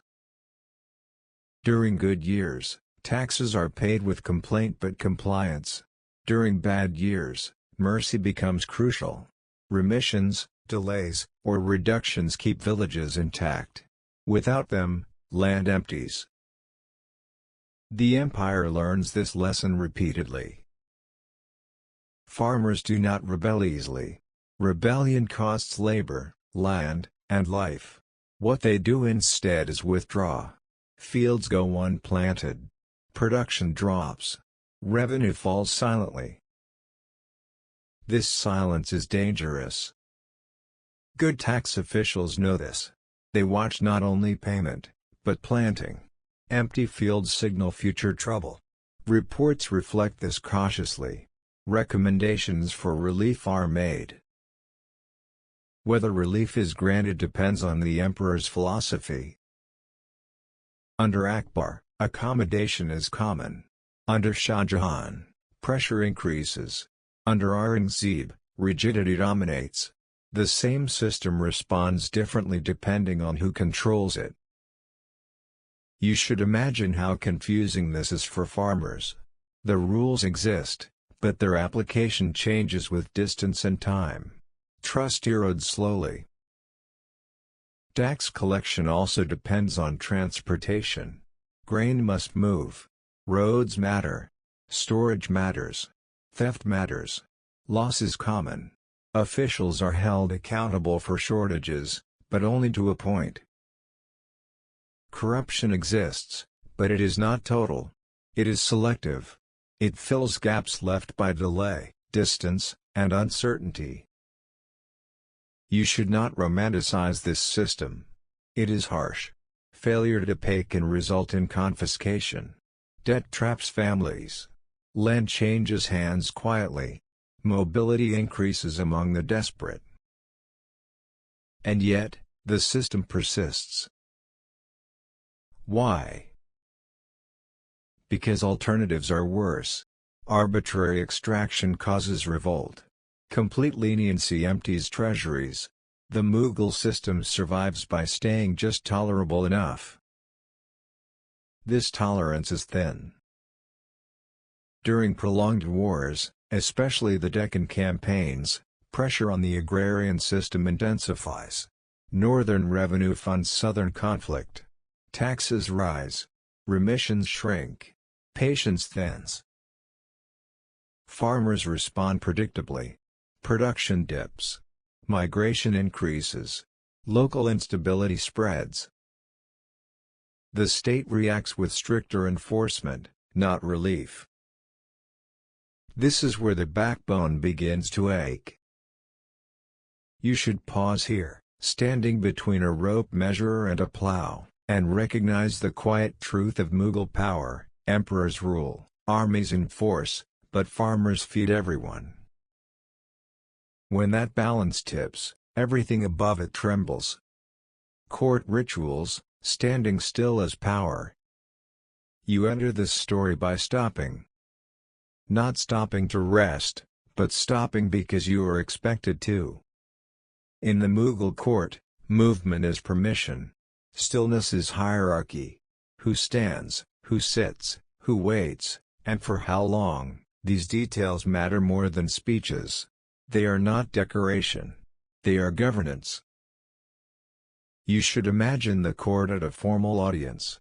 The emperor is present. Nothing happens immediately. People are arranged. Silence stretches. Everyone knows where to place their feet. No one moves without cause. This pause is the point. Court ritual in the Mughal Empire is not designed to impress outsiders alone. It is designed to train insiders. It teaches patience, obedience, and awareness of position. It turns time itself into an instrument of rule. Akbar understood this deeply. He used ritual to absorb diversity into a single rhythm. Jahangir made it more visible. Shah Jahan perfected it. Aurangzeb stripped it down but kept its core. Through all these reigns, ritual remains constant in one way: it slows power down. You should notice how this contrasts with military command or tax collection, which demand speed. Court ritual demands delay. Decisions take time not because they are difficult, but because delay reinforces authority. Standing for hours waiting to speak is not inefficiency. It is instruction. Those who endure waiting without complaint signal suitability for rule. Those who fidget, complain, or push forward mark themselves as unreliable. Ambition is filtered before it reaches the throne. This is why rituals are repetitive. Audiences follow fixed schedules. Approaches are regulated. Greetings are standardized. Language is formulaic. Nothing spontaneous is allowed. Spontaneity threatens hierarchy. Hierarchy stabilizes empire. You should imagine young nobles learning these rules slowly. They are corrected gently at first. Then firmly. Eventually, instinctively. The body learns what the mind may resist. Where to bow. When to speak. How long to wait before withdrawing. This bodily discipline creates psychological alignment. People begin to associate authority with calm immobility. Power appears unhurried because it does not need to hurry. Even the emperor participates in this theater. He appears at fixed times. He listens silently. He delays responses. He controls pace. This control is persuasive. Court rituals also manage conflict. Rivals are kept physically apart. Access is staggered. Enemies wait in the same space without speaking. Tension is diffused by formality. When disputes are heard, They follow structure. No one interrupts. Emotions are restrained. The court absorbs anger and releases decisions slowly. This does not eliminate conflict. It postpones it. You should notice how rituals mask instability. Factional rivalry continues beneath ceremony. But the ceremony prevents it from becoming immediate violence.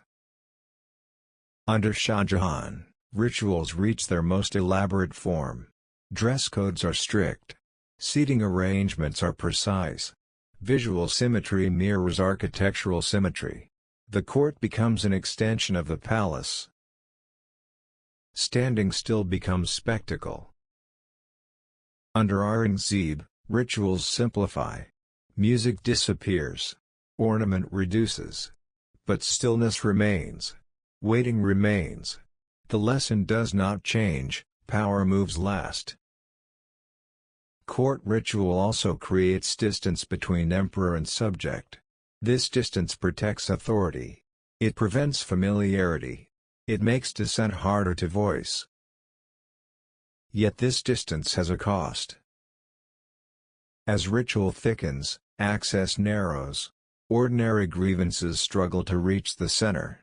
Decisions become insulated. Officials interpret rather than transmit. This insulation feels like stability, until it feels like isolation. You should imagine petitioners who wait days for audiences that never come. Their complaints do not vanish. They accumulate. They seek other paths. When ritual becomes excessive, it no longer filters ambition, it blocks communication. The Mughal court balances on this edge constantly. Rituals also signal continuity. Even during succession crises, court procedure continues. Thrones may change occupants, but the room behaves the same. This reassures elites. The state appears unchanged. This appearance matters deeply. You should pause here and recognize the quiet power of standing still. In a world of movement, armies marching, caravans traveling, rivers flowing, the Mughal court claims authority by refusing to move first. As this section ends, you stand among silent courtiers, aware that nothing has happened, and that this nothing is doing important work. Succession wars, family as threat. You enter this story at a moment of silence. Not peace, silence. An emperor is ill, distracted, or simply aging. Court routines continue. Officials wait. Petitions are processed. Armies remain in their places. Nothing has changed officially. And yet, everyone is already counting. Succession in the Mughal Empire is not a future event. It is a constant condition. There is no fixed law of inheritance. No automatic transfer from father to eldest son. Instead, legitimacy is proven. Authority is taken. Family becomes competition. You should imagine princes growing up knowing this from childhood. They are educated, trained, rewarded, but never secured. Each knows that survival depends not on affection, but on readiness. Brothers are not companions. They are contingencies. This uncertainty shapes behavior long before any war begins. Princes build networks quietly. They cultivate nobles. They distribute favors. They listen carefully to grievances others ignore. They learn who controls troops, who controls revenue, who controls access to the emperor. None of this is treason. It is preparation. The Mughal court tolerates this behavior because it has no alternative. To forbid ambition would invite secrecy. To formalize succession would provoke rebellion from those excluded. So the empire lives with permanent tension. You should imagine this tension thickening whenever an emperor shows weakness. Under Shah Jahan, it thickens visibly. His illness does not stop the empire. It starts the race. Each prince interprets legitimacy differently. One claims spiritual continuity. Another claims military competence. Another claims administrative reliability. None is obviously wrong. That is the problem. Court rituals continue, but their meaning shifts. Audiences become signals. Invitations are noticed. Delays are interpreted. Silence is read as approval or rejection depending on who waits. The empire becomes hyper-attentive. You should not imagine immediate violence. Succession wars begin long before armies move. They begin in letters, in marriages, in appointments, in whispered assurances. Family gatherings are formal. Trust evaporates. When conflict finally breaks into open war, it feels almost relieving. Ambiguity ends. Sides declare themselves. Armies march. The empire switches from waiting to movement. But the cost is immense. Civil war does not disrupt the empire accidentally. It uses the empire's full capacity against itself. Roads built for control carry rival armies. Revenue systems fund competing claims. Forts designed for defense become prizes. You should imagine the precision of Mughal administration turned inward. Supply lines are mapped. Muster rolls are checked. Logistics function efficiently. This efficiency makes succession wars devastating. Battles are not chaotic. They are planned. Casualties are high. Cities change hands. Officials defect pragmatically. Loyalty shifts with advantage. For ordinary people, succession war is the most disruptive form of conflict. It is unpredictable. One ruler's tax remission is another's confiscation. Soldiers demand supplies twice. Law becomes inconsistent. And yet, the empire often survives. Why? Because succession wars, brutal as they are, also resolve uncertainty decisively. When one claimant wins, ambiguity ends. Authority recenters. Routine returns. This is the Mughal paradox: instability is tolerated because it is periodic. Succession wars are catastrophic, but contained in time. Aurangzeb's victory over his brothers is particularly instructive. It is thorough, uncompromising, and final. He does not reconcile rivals. He eliminates them. This creates long-term stability, but at the cost of moral legitimacy. Later successions are messier. Weaker emperors cannot impose decisive outcomes. Conflicts linger. Fragmentation accelerates. You should notice the pattern forming. The empire survives succession wars when the winner can recenter authority absolutely. It falters when compromise replaces victory. Family, once a source of continuity, becomes a structural risk. The Mughal system never resolves this risk. It manages it. You stand at the edge of a court where everyone is related and no one is secure, watching power circulate among bloodlines rather than institutions. This efficiency makes succession wars devastating. Battles are not chaotic. They are planned. Casualties are high. Cities change hands. Officials defect pragmatically. Loyalty shifts with advantage. For ordinary people, succession war is the most disruptive form of conflict. It is unpredictable. One ruler's tax remission is another's confiscation. Soldiers demand supplies twice. Law becomes inconsistent. And yet, the empire often survives. Why?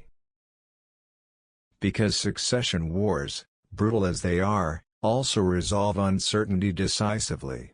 When one claimant wins, ambiguity ends. Authority recenters. Routine returns. This is the Mughal paradox: Instability is tolerated because it is periodic. Succession wars are catastrophic, but contained in time. Aurangzeb's victory over his brothers is particularly instructive. It is thorough, uncompromising, and final. He does not reconcile rivals. He eliminates them. This creates long-term stability, but at the cost of moral legitimacy. Later successions are messier. Weaker emperors cannot impose decisive outcomes. Conflicts linger. Fragmentation accelerates. You should notice the pattern forming. The empire survives succession wars when the winner can recenter authority absolutely. It falters when compromise replaces victory. Family, once a source of continuity, becomes a structural risk. The Mughal system never resolves this risk. It manages it. You stand at the edge of a court where everyone is related and no one is secure, watching power circulate among bloodlines rather than institutions. Military strength erodes similarly. Armies still exist, but loyalty shifts. Units identify more with commanders than with the throne. Funding is irregular. Campaigns are shorter, less decisive. Garrisons defend local interests rather than imperial strategy. This localization is not failure, it is survival. Foreign pressures increased during this period. Persian invasions, Afghan raids, European trading companies expanding influence. None of these forces immediately overwhelm the Mughal state.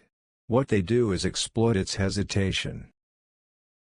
When the center cannot respond decisively, others step in. The Mughal emperors retain symbolic authority. Coins bear their names. Ceremonies continue. Court rituals persist. The throne remains a reference point. But reference is not control. You should imagine the empire now as a network of agreements rather than a command structure. Power flows through negotiation, not regulation. The very flexibility that once sustained the empire now dissolves it. This is the deepest irony of Mughal decline. The systems that made the empire durable, administration, routine, accommodation, allow it to survive loss of purpose. They also prevent renewal. Change requires direction. Direction is absent. Attempts at reform occur sporadically. Some emperors try to re-enter authority. Others rely on alliances. None can restore the old balance because the conditions that supported it, excess revenue, disciplined armies, uncontested legitimacy, no longer exist. The empire shrinks not through defeat, but through irrelevance. People stop looking to the center for solutions. They look to local rulers, merchants, religious leaders, and eventually foreign powers. The Mughal name still carries weight. But weight without force becomes burden. You should pause here and recognize a difficult truth. Decline does not begin when systems fail. It begins when systems succeed without purpose. The Mughal Empire in decline still governs, but no longer shapes the future. It reacts. It absorbs. It adjusts. It does not lead. Military strength erodes similarly. Armies still exist, but loyalty shifts. Units identify more with commanders than with the throne. Funding is irregular. Campaigns are shorter, less decisive. Garrisons defend local interests rather than imperial strategy. This localization is not failure, it is survival. Foreign pressures increased during this period. Persian invasions, Afghan raids, European trading companies expanding influence. None of these forces immediately overwhelm the Mughal state. What they do is exploit its hesitation. When the center cannot respond decisively, others step in. The Mughal emperors retain symbolic authority. Coins bear their names. Ceremonies continue. Court rituals persist. The throne remains a reference point. But reference is not control. You should imagine the empire now as a network of agreements rather than a command structure. Power flows through negotiation, not regulation. The very flexibility that once sustained the empire now dissolves it. This is the deepest irony of Mughal decline. The systems that made the empire durable, administration, routine, accommodation, allow it to survive loss of purpose. They also prevent renewal. Change requires direction. Direction is absent. Attempts at reform occur sporadically. Some emperors try to re-enter authority. Others rely on alliances. None can restore the old balance because the conditions that supported it, excess revenue, disciplined armies, uncontested legitimacy, no longer exist.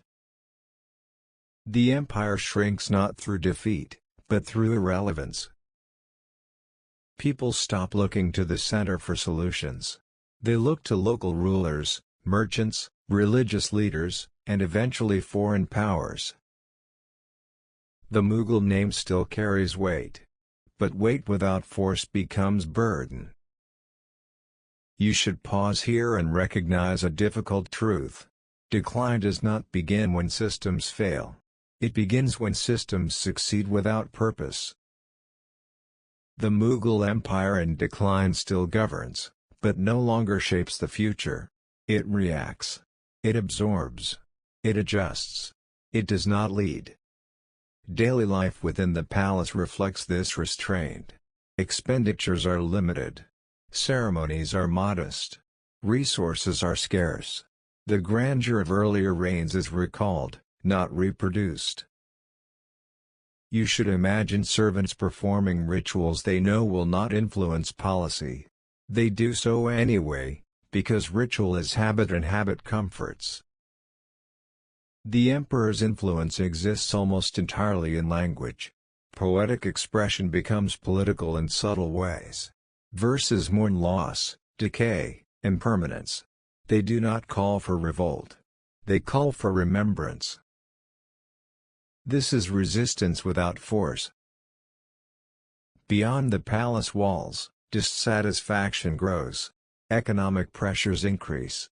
Local grievances accumulate. Soldiers recruited by colonial forces are restless. Rumors circulate.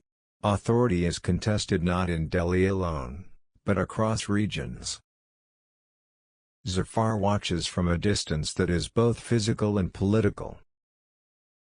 When rebellion finally erupts in 1857, it does not begin as a Mughal restoration. It begins as scattered uprisings driven by specific grievances. Only later does it seek a symbol. And symbols matter when direction is lacking. Zafar is drawn into the rebellion not as commander, but as emblem. Rebels proclaim loyalty to the Mughal name because it still resonates. They need legitimacy. He is what remains. You should imagine his hesitation. He knows the empire cannot be revived. He knows the uprising lacks coordination. He knows the consequences will be severe. Yet refusal would make him irrelevant even as symbol. So he accepts, reluctantly, cautiously, without illusion. For a brief moment, the Mughal name returns to public speech as authority rather than memory. Declarations are issued. Allegiance is sworn. The palace fills with activity not seen in decades. But this revival is hollow. There is no administration behind it. No treasury. No unified army. No system to sustain power beyond gesture. The rebellion collapses under coordinated force. Retribution follows. The palace is occupied. The emperor is arrested. You should imagine the final days not as dramatic downfall, but as quiet removal. Zafar is tried, exiled, and sent away from the city he symbolized. Delhi becomes administrative space rather than cultural center. The Mughal line ends not with execution, but with displacement. This ending is fitting. The empire that once mastered endurance ends by outlasting itself. It survives long enough to become unnecessary.